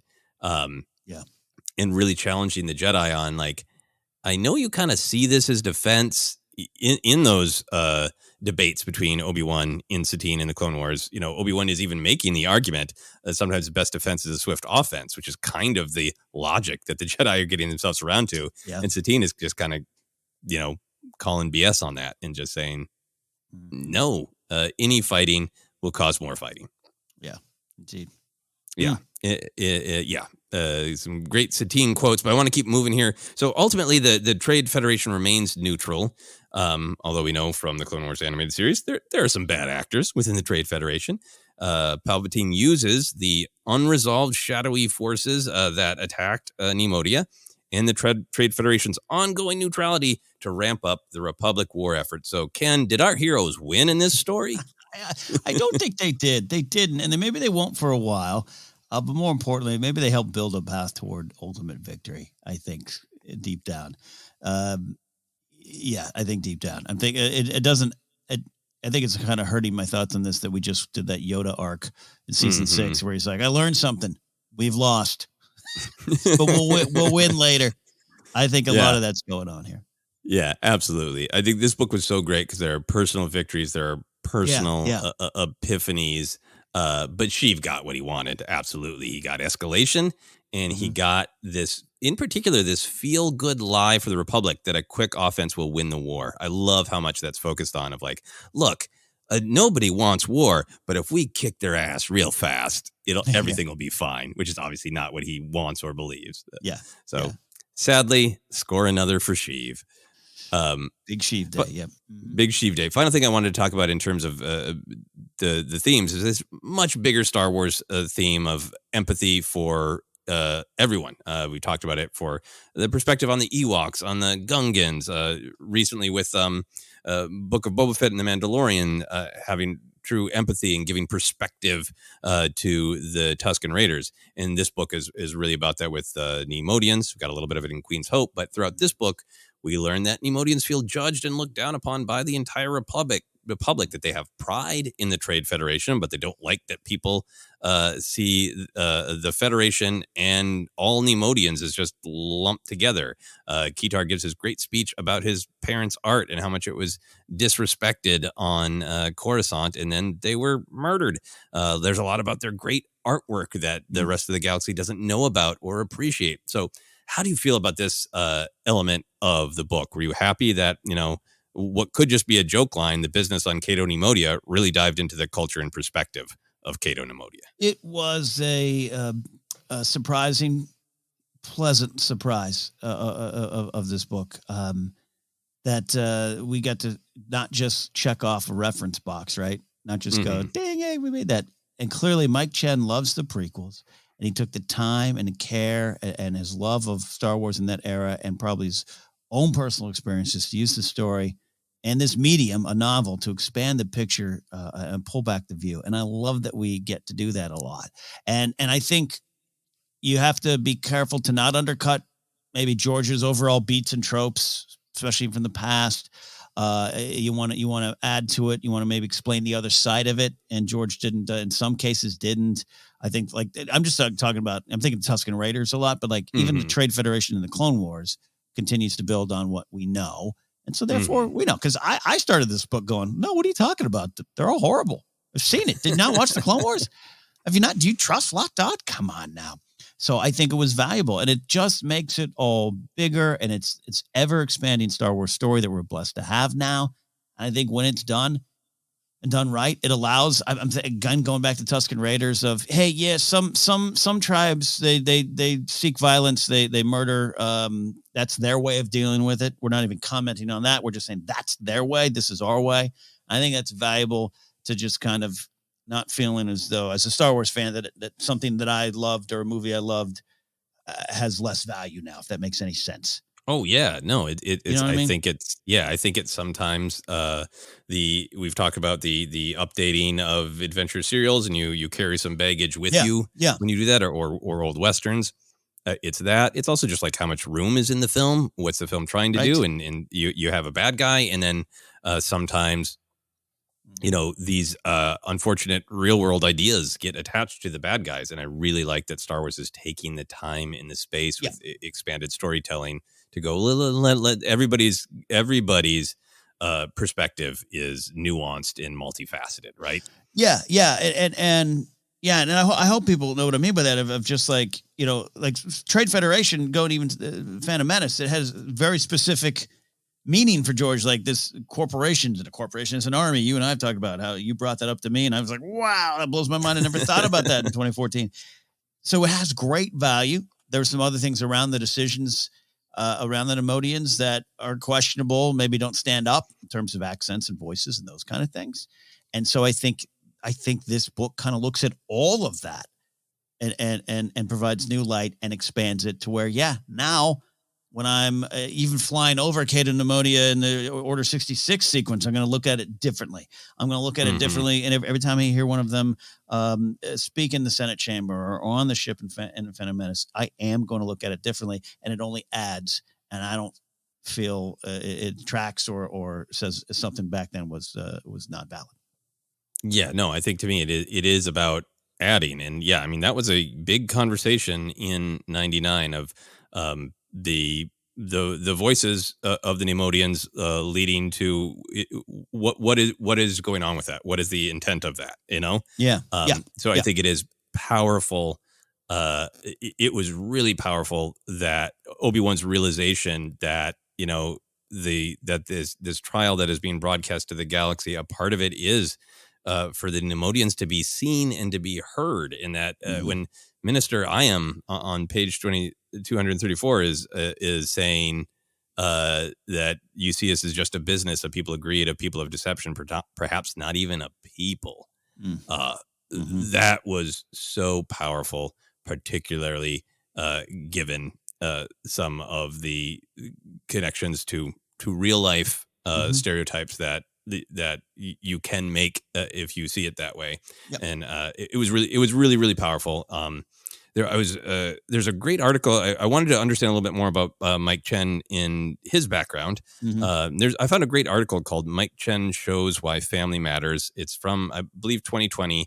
The article is written by now fellow Star Wars author Zoraida Cordova, but it's just a really great insight into him. And I just wanted to share it because I think I agree so much with what you're saying. Of this book to me didn't read at all as a mission who's somebody's on a mission to show you why Star Wars is bad. This was really hey, Star Wars has this goal to have empathy for everyone, and sometimes it drops the ball, and let's address that when we can.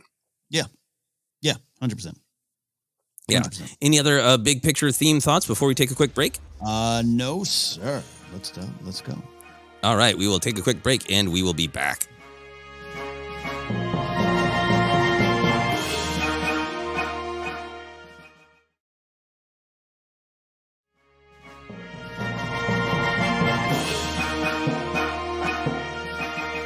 And we are back to continue our discussion of Brotherhood, the new Star Wars book. We're going to talk about some moments that we particularly enjoyed. We talked a lot about the big picture stuff, but there's a lot of fun details, a lot of little meaningful details. So, Ken, where did you go to for moments you particularly enjoyed? I love some stuff early. Anything with Anakin being obsessed with pod racing and watching it and sneaking feeds in was great. But also on page 31, he just kind of has that open question here of perhaps if Qui-Gon had never found him on Tatooine, he would be on the pod racer circuit now or found a life with some other dangerous recreation. Just kind of love. Yeah, it's like a canon thing. It's just kind of head canon thing more than anything of just what would have been and how he deals with that. There's some great descriptions of Padme just being relentless. They talk about her being relentless. Reminds me of Palpatine and the Jedi. They're relentless. Love all that, and that makes sense for her. That's on page 33. Page 45. There's a great conversations. Great stuff on Padme on bad faith and disinformation and how it's used.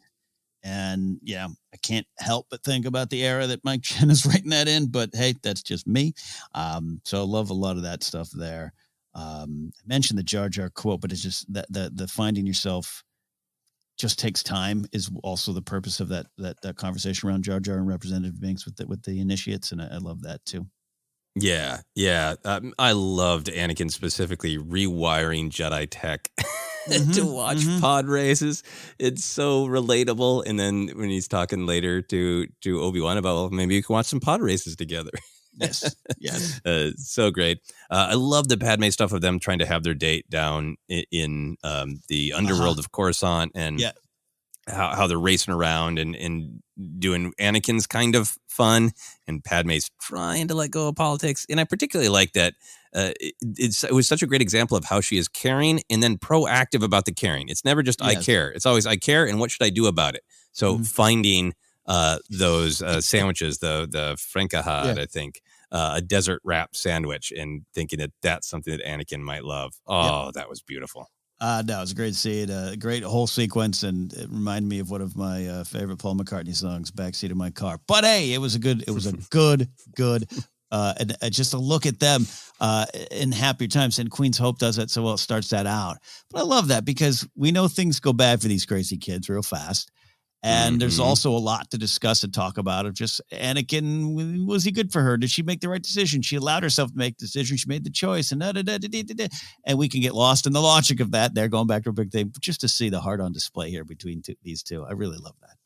Yeah, that was really, really great and really, really beautiful. Another detail that I liked is when Roog first shows Obi-Wan the data that Separatist bombs were used as well as Republic, and Obi-Wan realizes kind of how complex that things are, and he thinks back to his chat with Dooku, and he's trying to reach in the Force, but it is clouded. He's really feeling that. And he's so close, and he has that thought like, but all this cloud can't be coming from one Sith Lord, which is both right and wrong in my headcanon, right? It's not that like, it's not all this is just emanating from a Sith Lord, just sitting there oozing evil. It's from Palpatine actively convincing people to keep fighting and raise this chaos. So that was really, really great moment to kind of go deeper on that. The dark side clouds everything, and to have Obi-Wan wrestle with that. Yeah, love that. What are some more for you? There's this moment between Obi-Wan and Roog early on, page 153. And she's, again, pessimistic, like you said, all that kind of stuff. But just her line, "This galaxy tries to break you," and Kenobi responding, "We can never let it do that. We must have hope." Easier said than done. We know that. But just to have, it's just a Star Wars message. It's a Kenobi message. We're about to see that explored in a lot of ways because he is broken. And how can you look up? And I just love seeing that on display. Yeah, no, that's really powerful. I also wanted to be sure to highlight kind of the big moment of action. There are a couple moments, but that the fight with Asajj, like there was such great tension building up of like, Asajj is gonna definitely come to blows. There's so much in there of like everybody being like, what's the deal with her? Why is she always wearing a cloak? Why does she call Dooku master? Which is all just really fun, but it builds up that like, who's she gonna cross blades with? Is it Anakin, Obi-Wan, both? Is she gonna scar Anakin? All that stuff. And then the fight we get was such a great fight where it's not just a fight for fun, but that everything that's going on is meaningful to the characters. Like total great Asajj stuff of a dark tunnel leaping and attacking from all angles, but that kind of almost sad moment where Ventress is kind of taking Mill for herself. And it's addressing Anakin's fear of attachment or fear of failing someone like Mill is palpable. And then as a big Obi-Wan fan, I love that the resolution is Obi-Wan stepping in with a thoughtful but surprising targeted blow to Ventress's ship. It's not the obvious thing of, we'll jump toward Ventress and fight with lightsabers. Like, I see this whole picture and I know this isolated specific thing to do to resolve it. Yeah. Absolutely love that. Yeah. How about for you? Any more moments? There's some little beats later on. Where is it here? I wrote that page 212 and then page 284. For those keeping score at home, go flip to them now. This idea on page 212 that Anakin can't take questioning of the Republic and can't take the any kind of challenge, right? Which is something I suffer sometimes. We all suffer of like opposing views. The dangers that might knock you off your pedestal, your belief, and so we might naturally have a tendency to raise up a shield against that. But that's big for Anakin, big for stuff going on later on with him and Padme, and just he is loyal. Unless you betray him, then he'll cut you.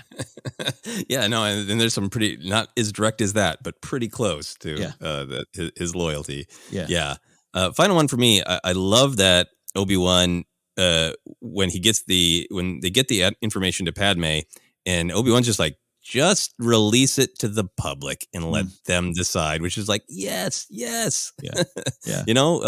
Pour light on it. But Padme insists that it goes to Palpatine, and everybody around Obi-Wan agrees. And it really attaches to Obi-Wan's general sort of grumpiness about politics that he expresses in Attack the Clones. But I like how it kind of plays out that, of course, Palpatine manipulates the information the way he wants.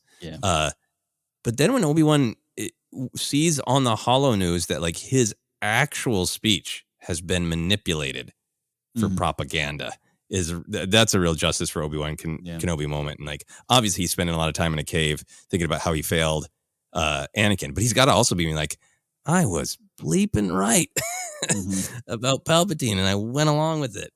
Yeah. Yeah. Mm-hmm. Any other moments for you? That is a ton of them there. I mentioned the Ventress twisting up Kitar Sphere, just adding all the pain in there. Just still my favorite, and just in the sense of God, it's so real and it's so scary. We're going to talk more about the Dexter scene, so I'll just toss it up here. That of course, I mean, gosh, it just was the best and everything. Yeah, it was really great, really accurate. The cakes. yes, the cakes. Awesome. Well, we're going to move on then to where a lot of other favorite beats for us, I'm sure, are located. All of the canon and lore stuff. Look, there's often a lot of fun little nods, some deeper stuff. But I believe this author, Mike Chen, was on a mission. Yes. It almost felt like, just in case I never write another Star Wars novel. I have no idea if that's how he's feeling. I'm just joking. But there was so much from little beats and jokes and nods to some bigger stuff. So I broke out some of the bigger stuff, and then we'll race through some of the other stuff. Anakin reflects about being the chosen one on page 120. People say it in both awe and jest. Qui-Gon saw it as a path that Anakin could follow, but most people treated it like a title in a sports championship, Anakin thinks. What are your thoughts on Anakin's feelings about being the chosen one? I have a lot, so here we go. And also, let's just say this too. I think Mike Chen said he had like 75 deep cuts or something, and our good buddy Alex only found 60. That's how good Mike was at digging, hiding the stuff and putting it in here. So I love this. I think this flows just wonderfully into the great conversation around destiny and choice that we always have around here, and sometimes a different view on it.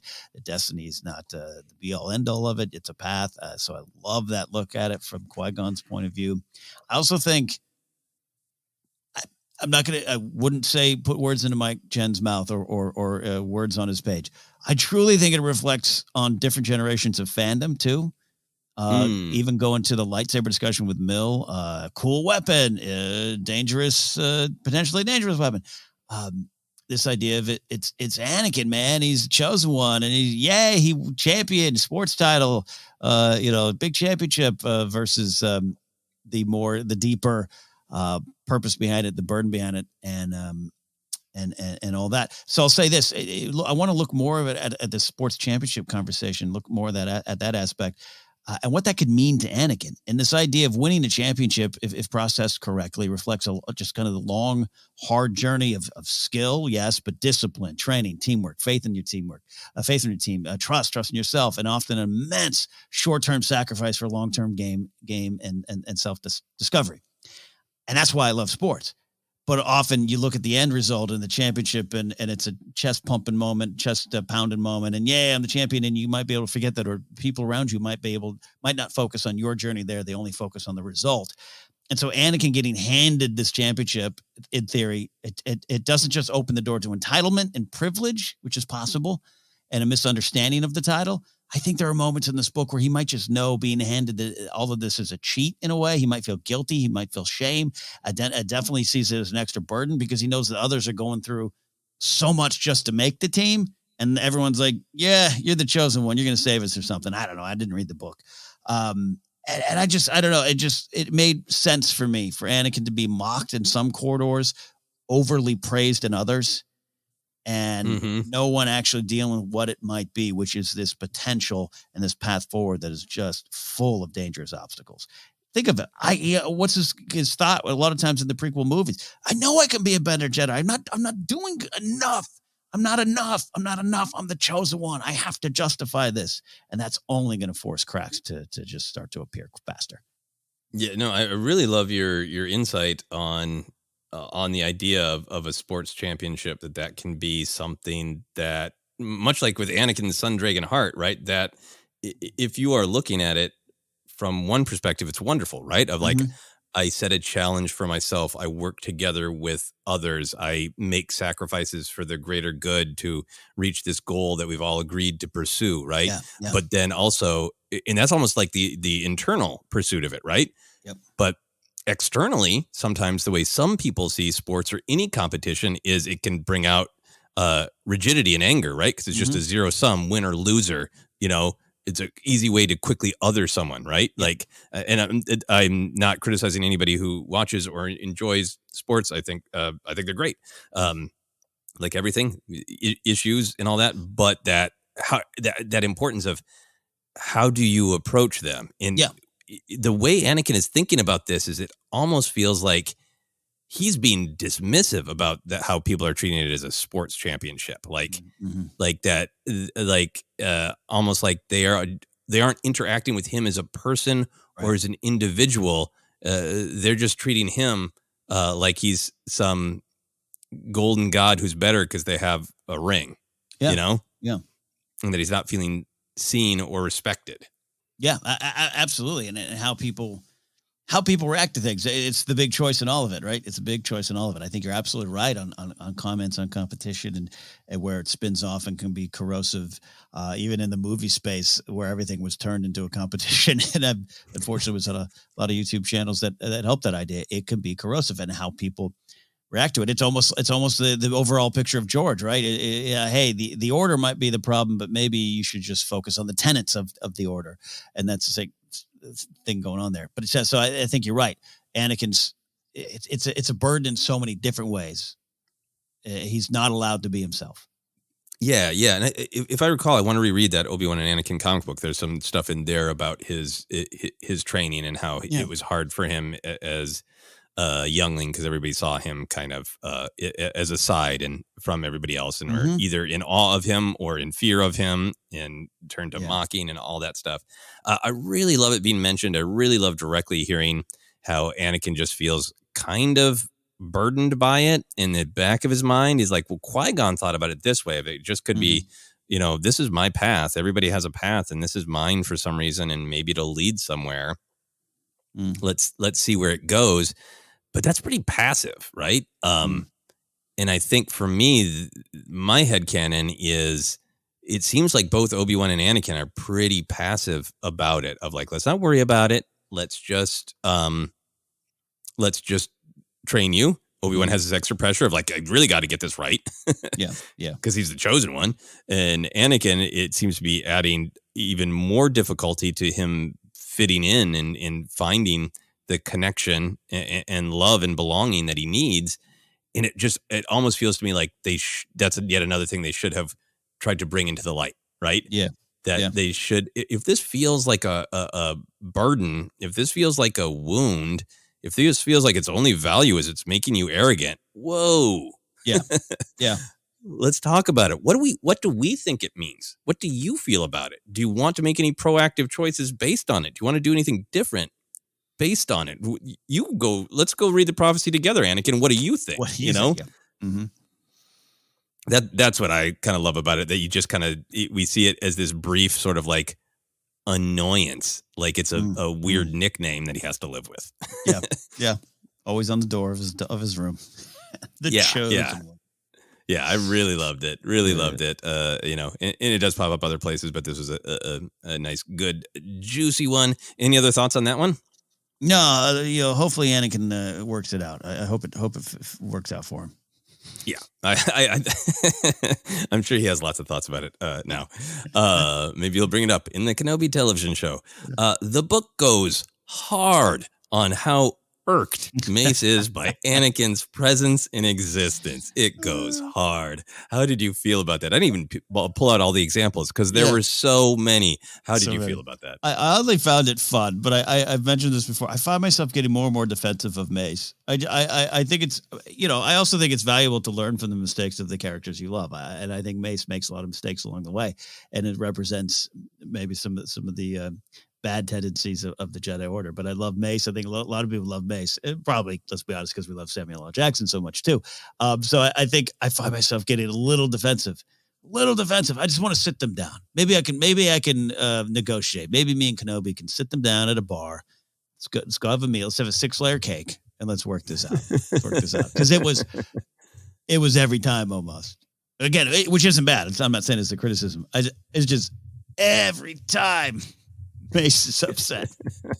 Oh, this guy, which I understand. I work in the YouTube space. You don't think I roll my eyes once a week every time I'm in a shoot or something like that? Of course, I get you, Mace. But yeah. Mm-hmm. Yeah, no, I think it is an interesting facet of the whole story of this era. I think it has a great element of meta humor because it is kind of Yes. funny just how grumbly and irked and firm Mace is, and that's in the prequel movies, but also going to like that great episode of Clone Wars where Mace and Anakin get captured together, and Mace compliments R2, but doesn't even compliment Anakin. So I like it from the perspective that Mace is right to be concerned about Anakin, but he doesn't handle it well, and that makes her an interesting and nuanced character. And there is interpersonal comedy to it of like Mace seeing Anakin is like, you're a living, breathing person and this powerful, important Jedi, but I also always see you as, the mistake I got voted down on.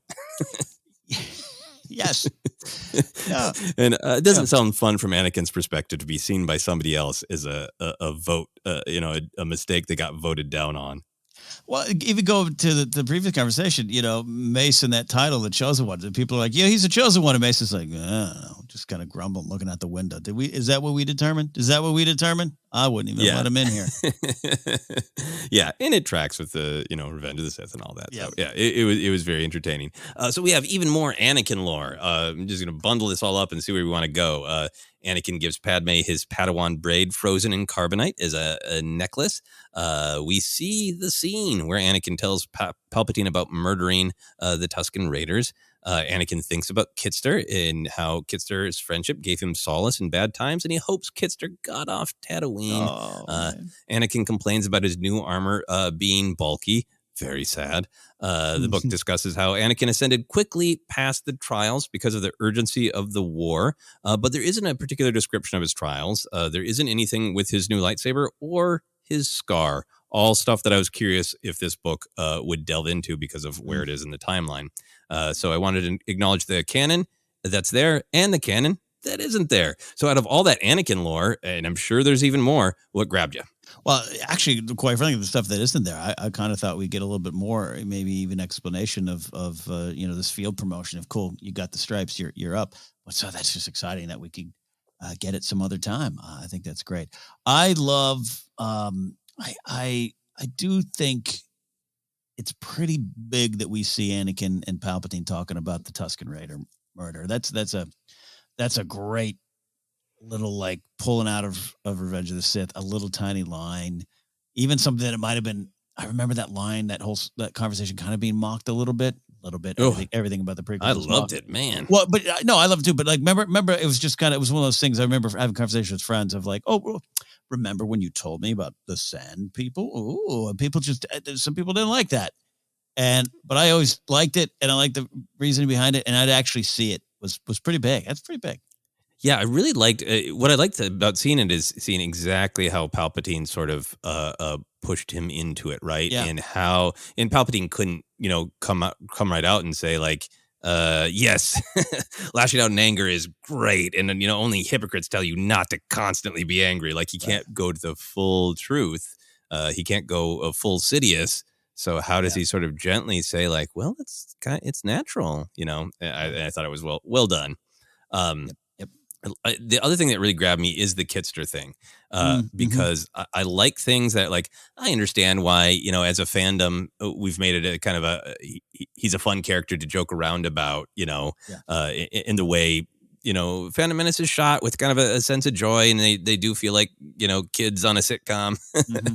It feels like the kind of conversations you hear where kids are, mean to each other, nice to each other on the Brady Bunch. Like, I get it. That's the way it's shot. And I think it was shot that way on purpose. So I love taking this thing that can sometimes be a joke in fandom discussion and making it real. Anakin's life was miserable. And of course he'd think fondly about his friend and hope he got away. And I really like taking a thing that we sometimes joke about and making it real. 100% agree with that. No, I absolutely think so. Yeah, you're right. I think Kitster becomes this beloved character. I think the Star Wars show, Carboni and Andy Gutierrez kind of mentioned Kitster so much, even the actor coming back. So it just becomes this shared love that, again, we all thought we maybe were alone. But then to actually, it's not just a reference, it's the why behind it, like we said earlier. And that's why I think it stood out. Yeah. Yeah. And then for me, what isn't there, the trials, the new lightsaber, the scar, I was really happy because I don't want these books to sort of gobble up everything, Yes. and leave room for other storytelling, other places, maybe other books, who knows, maybe animated, who knows, Yeah. but leave, some of the interesting stories to be told, other places as well. Totally. Now, we'll move on to Obi-Wan lore. We learn that Obi-Wan takes Coleman Trevor's seat on the council. I think that's probably mentioned other places, but it was very clear here. Pour one out for Coleman Trevor in his really quick death. That Obi-Wan takes his seat on the council first temporarily as they're rotating through Jedi, and then permanently based on the way he handled the business on Cata Nemodia. We learned that Obi-Wan met Dex in the unknown regions when he was very young. We learned that Satine sometimes called him Ben. I think that's other places as well. Did not have time to do the deep dive on that, but it was loud and clear in this book.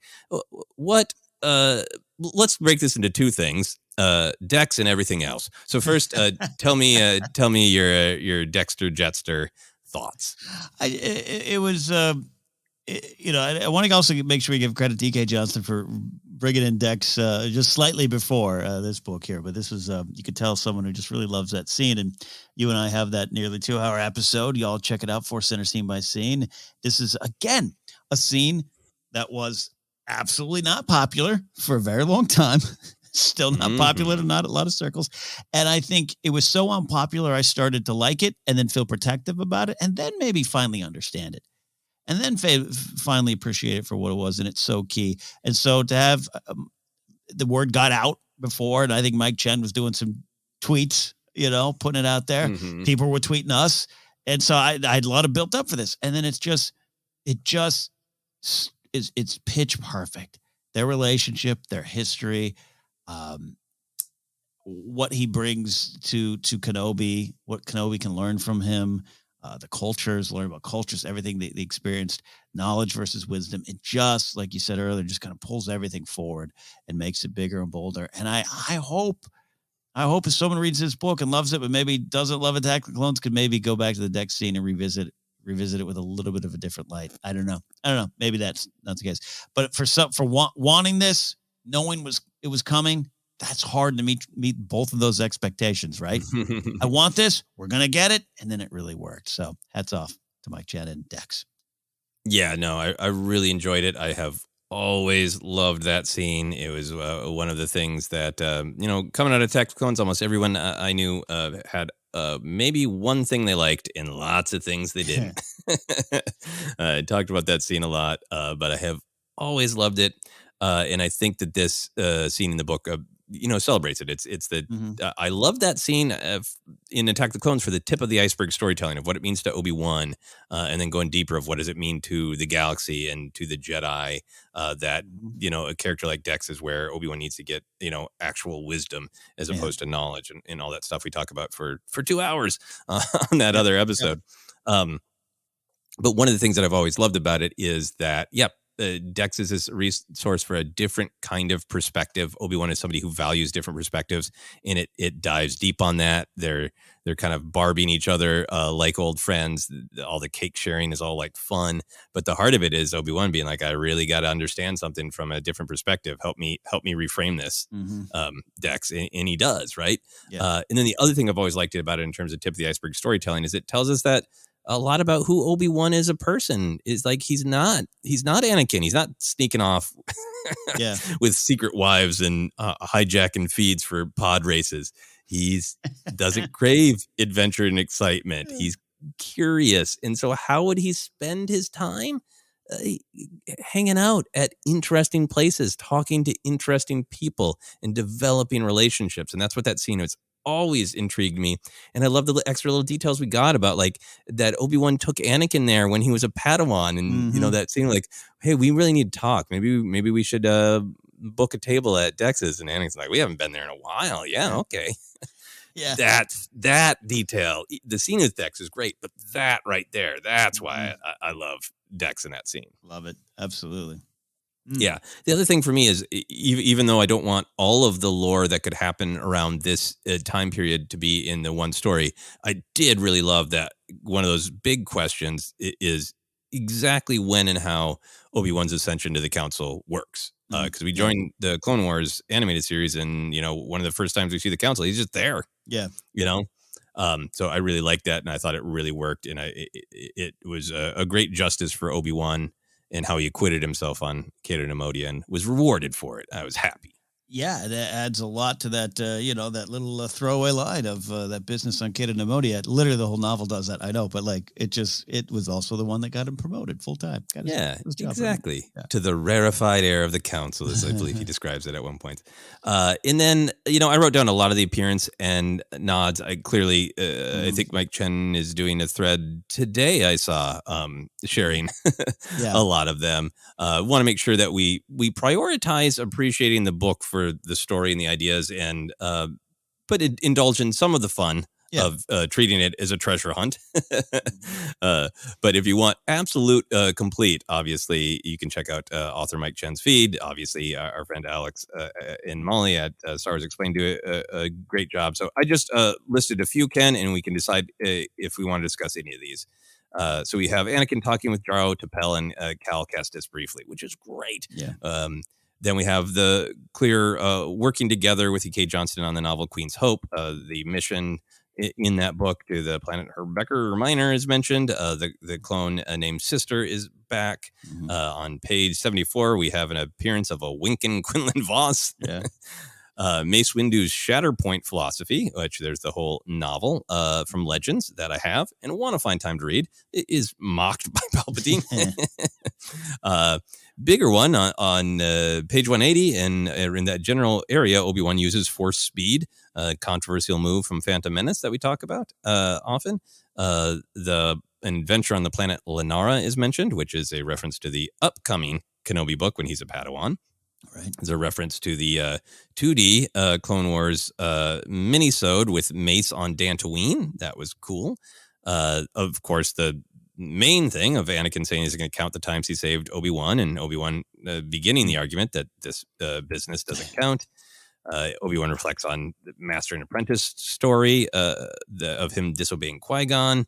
There's a moment where Obi-Wan tells R2 just because he doesn't like flying doesn't mean he's not capable of it, which is really fun because we just talked about that on one of our Questions of the Force episode. And Obi-Wan agreed with our answer, which was nice. The doctor at the end that Mill ends up working with to provide specialized medical and spiritual assistance for war-wounded Jedi is Rig Nema, who is that doctor who only, to my knowledge, has appeared in that season 6 Clone Wars arc with Yoda that we just recently talked about. So those are just a handful. I stopped writing some down because I'm never going to finish this book. So out of all of that, is there anything that you wanted to discuss? First of all, I was so smart. Having just done the Yoda arc coverage when Rig Nema shows up, I was so smart. I knew who that was. And so smart. I would not have known that 2 weeks ago. Would have forgotten that wonderful character.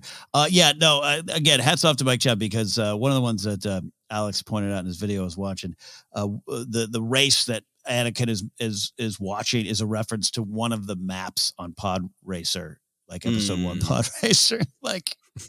Good job, you, sir. That corkboard in your writing office must have just oodles of references. So good job, Mike. I think the one I kind of love the most is the just on a silly level is kind of the counting, and that kind of pays off. Just even kind of the whole premise of, hey, we're going to go see that business. But I love the Obi-Wan reflected on Qui-Gon and disobeying him, the master and apprentice story. I love those parts of that novel more than anything else in that novel. Just him and Qui-Gon and their relationship. And we love good Qui-Gon talk around here. So to have that in Kenobi's heart was a good reference, man. Good stuff. Good use of it. Yeah, Qui-Gon was everywhere. I think for me, I really liked the Queen's Hope stuff because having just read that and realizing these are so close together, that's one of those moments where it's all connected in a fun way where I'm reading this feeling like, but emotionally, Anakin just went through all of this.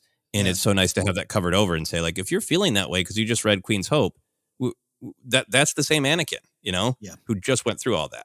Great. Yeah, and absolutely. same Padme for that matter. The other thing I liked is I like some of the force speed stuff.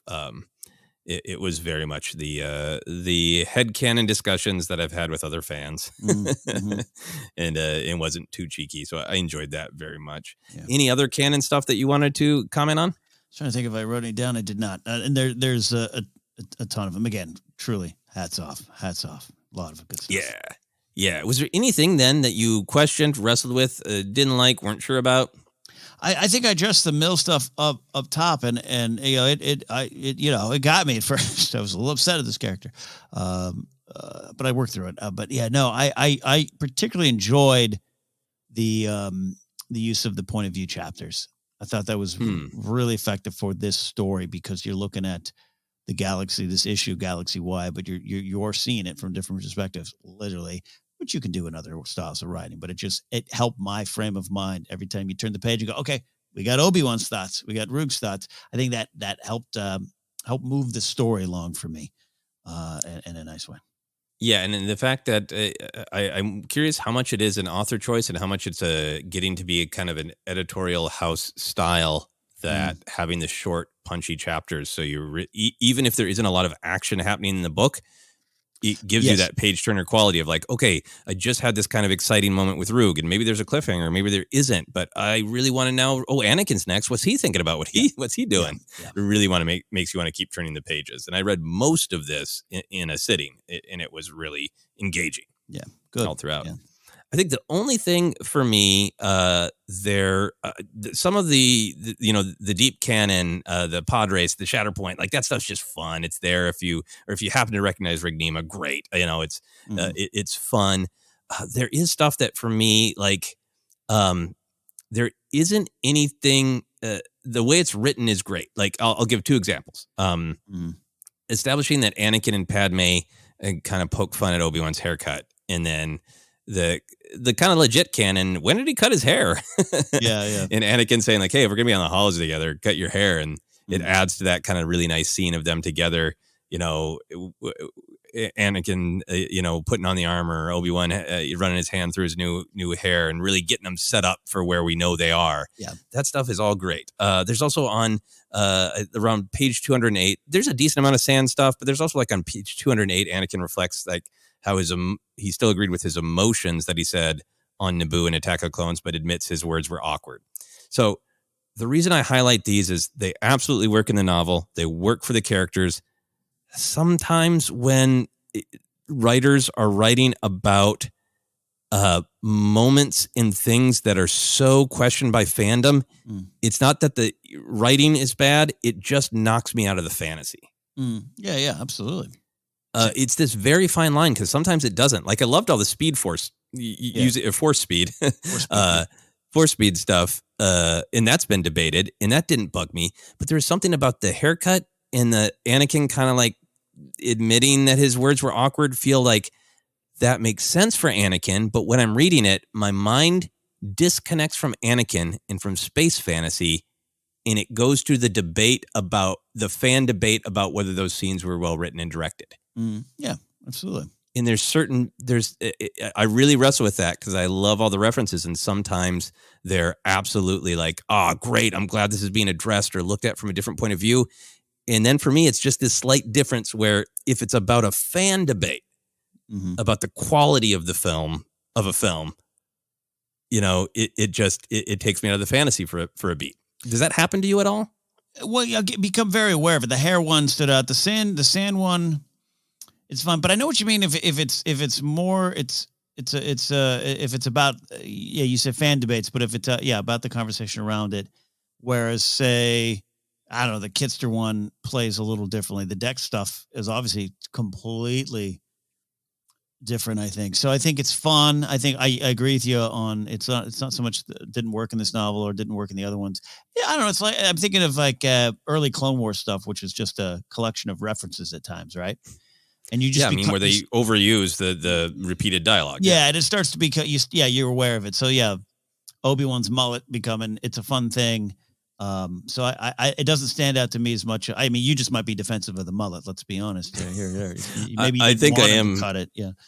I think I've never loved that haircut. That was coming out of Attack the Clones. It was like, I think my biggest criticism is I think he could do better. But for some reason, I was defensive of Anakin and Padme laughing at him behind his back. Like, okay, Anakin. Really? Your hair's that much better? Like, yeah. No, I get what you're saying. I totally do. Yeah. Not a major criticism. This is a very subjective one. It's a fine line for me of the stuff that's like playing with what's in the movies or the TV show and adding a new highlight in those moments where I feel just a little bounced out of the fantasy and I feel like I'm more in the fan debate than in the world of Star Wars. Do you have hopes for the future of these characters? Are there any other stories you'd like to see in this specific era? I'd love to see Rogue come back in some way. You know, you have these tiny pockets in the Clone Wars era to do it, but that'd be interesting. Or if she survives and goes on and we get to explore someone who, helps with the rebellion in some way, she wouldn't be out of place for me. Ooh, no, that's fascinating. I love that. Yeah, I love that this book covered so much ground in their relationship, really got them from master and apprentice to their brotherhood, addressed at least one, addressed a lot of fun things of Obi-Wan getting on the council, them transitioning into getting their armor, Obi-Wan's haircut. But it did leave room for things like Anakin's scar and Anakin's trials. And how did Obi-Wan and Anakin get their new famous blades? Yeah. Those stories are still there to tell. So I would be happy to hear those in some medium. And I just feel like Mil Alabeth seems like a great contender for surviving Order 66. And I would really love that. Yeah, that's excellent. That's a great thought. Yeah, I'd really like to follow up on how all that worked out for Mel. Is there anything that we haven't talked about that you wanted to touch on in this extremely fast, fun, but very dense book? The old thing is, Mike Chen scratched an itch on my pod racing love of it being like this fully functional sport. So maybe we can move one step closer to that pod racing game we all want. So it's great. I think that's great. Final thing for me, Qui-Gon comes up a lot in this book, which I think is absolutely appropriate and great. Page 52, where Obi-Wan is in the meeting and Dooku's being a jerk. Yes. And he talks about holding on to an image of Qui-Gon to keep calm. And that was such a great moment because I know you and I both talk about that. And I think so many fans do. Like when that question comes up, like, how do you deal with it when things are stressful? Just picture Qui-Gon on his knee. To hear Obi-Wan doing that too is great. I have a final question. I have a fun question, but I also have a serious question that I realized I wanted to ask you. This is a book that celebrates the prequel films. It celebrates the Clone Wars animated series. As you were reading this, did you picture Obi-Wan and Anakin in live action, or did you picture them animated in your mind as you read? This is a great question. I've seen this in some other spots where some fans were like, I went animated. I think I had a mix. It's a great question, Joseph. I think I had a mix. I think anytime it was Kenobi, I pictured Ewan McGregor. I think it was Matt Lanter when it was Anakin. And it doesn't hurt that Asajj Ventress is around, and we so far only have an animated version. But yeah, it was. That's not a shot. It's James Arnold Taylor or Hayden Christensen. I had that. That's the kind of way. It might be because of the Kenobi press, and I'm just so McGregor's face is just everywhere right now, even on a bus bench. I was driving home today. So yes, I think it was split. Yeah, it was really split for me. It went back and forth. There were moments where I really, really saw Hayden, but a lot of the dialogue I heard Matt Lanter, because we just got so much great back and forth in that era. And I pictured live action Ewan, and there's sometimes I heard James Arnold Taylor. It was weird to suddenly be aware of it. Of like, it was like I was trying to focus and like, if I look through my left eye, they're animated. If I look through my right eye, they're live action. Totally, it was weird. It was weird and fun. Here's my fun question to wrap us up. Would you get a timeshare on Cato Neimoidia? So I would now. And this is a fun question, but it's also a serious one. It goes back to the conversation. My view of Cato Neimoidia is pretty interesting, swings with cities in them or hammocks with cities in them. Got it. We got an Order 66 sequence, but we got the bad guys. I don't want to go hang out with a bunch of bankers or, trade, not the Muns there, but you know what I mean? Like that would be my view on it. like it's some Douglas Adams, comment satire city that is just a bunch of, corporate offices or something, Kids in the Hall sketch or something. And now I was exposed to the other side of it and the beauty of it and the mist of it all and everything. So yeah, absolutely. I would now. There you go. Yeah, no, I felt the same way of like, it's always been like interesting architecture to me, but the amount that was celebrated about their architecture and great scene of Obi-Wan hiding his blade in it and the plot convolution that the Neimoidians wanted to be appreciated for their artwork, and horribly that's what Kitar was going to destroy to make his point. The focus on like, this place is beautiful. Yeah, made me want to spend more time there. And yeah, I think that for me, there's always that like, stay overnight on a bridge. Yes. I should be afraid of that, but I want to sleep on a bridge. Yeah. Inside a building, but also on a bridge. Amazing fun to me. Love it. Yeah, good stuff. All right, we are going to wrap up there. Final thought for me, I just think this book was a winner. Big picture, I thought, I love the old and the new in Star Wars, and I thought it knocked it out of the park on both. It felt so wonderful and familiar to just spend this wonderful time with Obi-Wan and Anakin in this era and all the other characters. And then I just found all of the new characters and the new ideas particularly rewarding as well. So 2 big thumbs up from me. Any final review statements from you, Ken? If people want us to actually do reviews more, okay, here it is. 5.5 layers out of 6 layers of cake. But how many cakes? Just got 6 layers. 6 is the best. 5.5 layers. Yep. Absolutely great. The late night cake with Dexter. All right, Ken, you want to let people know where they can find us? Absolutely. We're on Twitter at ForceCenter Pod. We're on Instagram and YouTube as well. Thanks for everyone who watched our live Q&A show. You can go watch it if you missed it. It's on there. We'll do another one in June and maybe more on the way.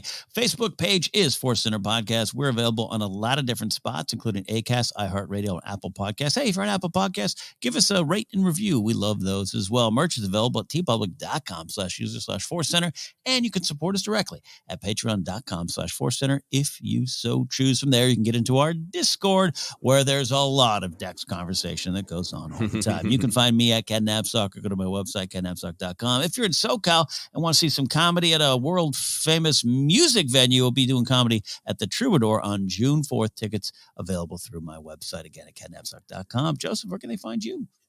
Yeah, you can find me Twitter, Instagram, TikTok is at Joseph Scrimshaw. And for all of my other comedy adventures, past, present, and future, you can go to my website, josephscrimshaw.com. But for now, for myself, for Ken, for Anakin's Padawan braid in carbonite, this has been ForceCenter.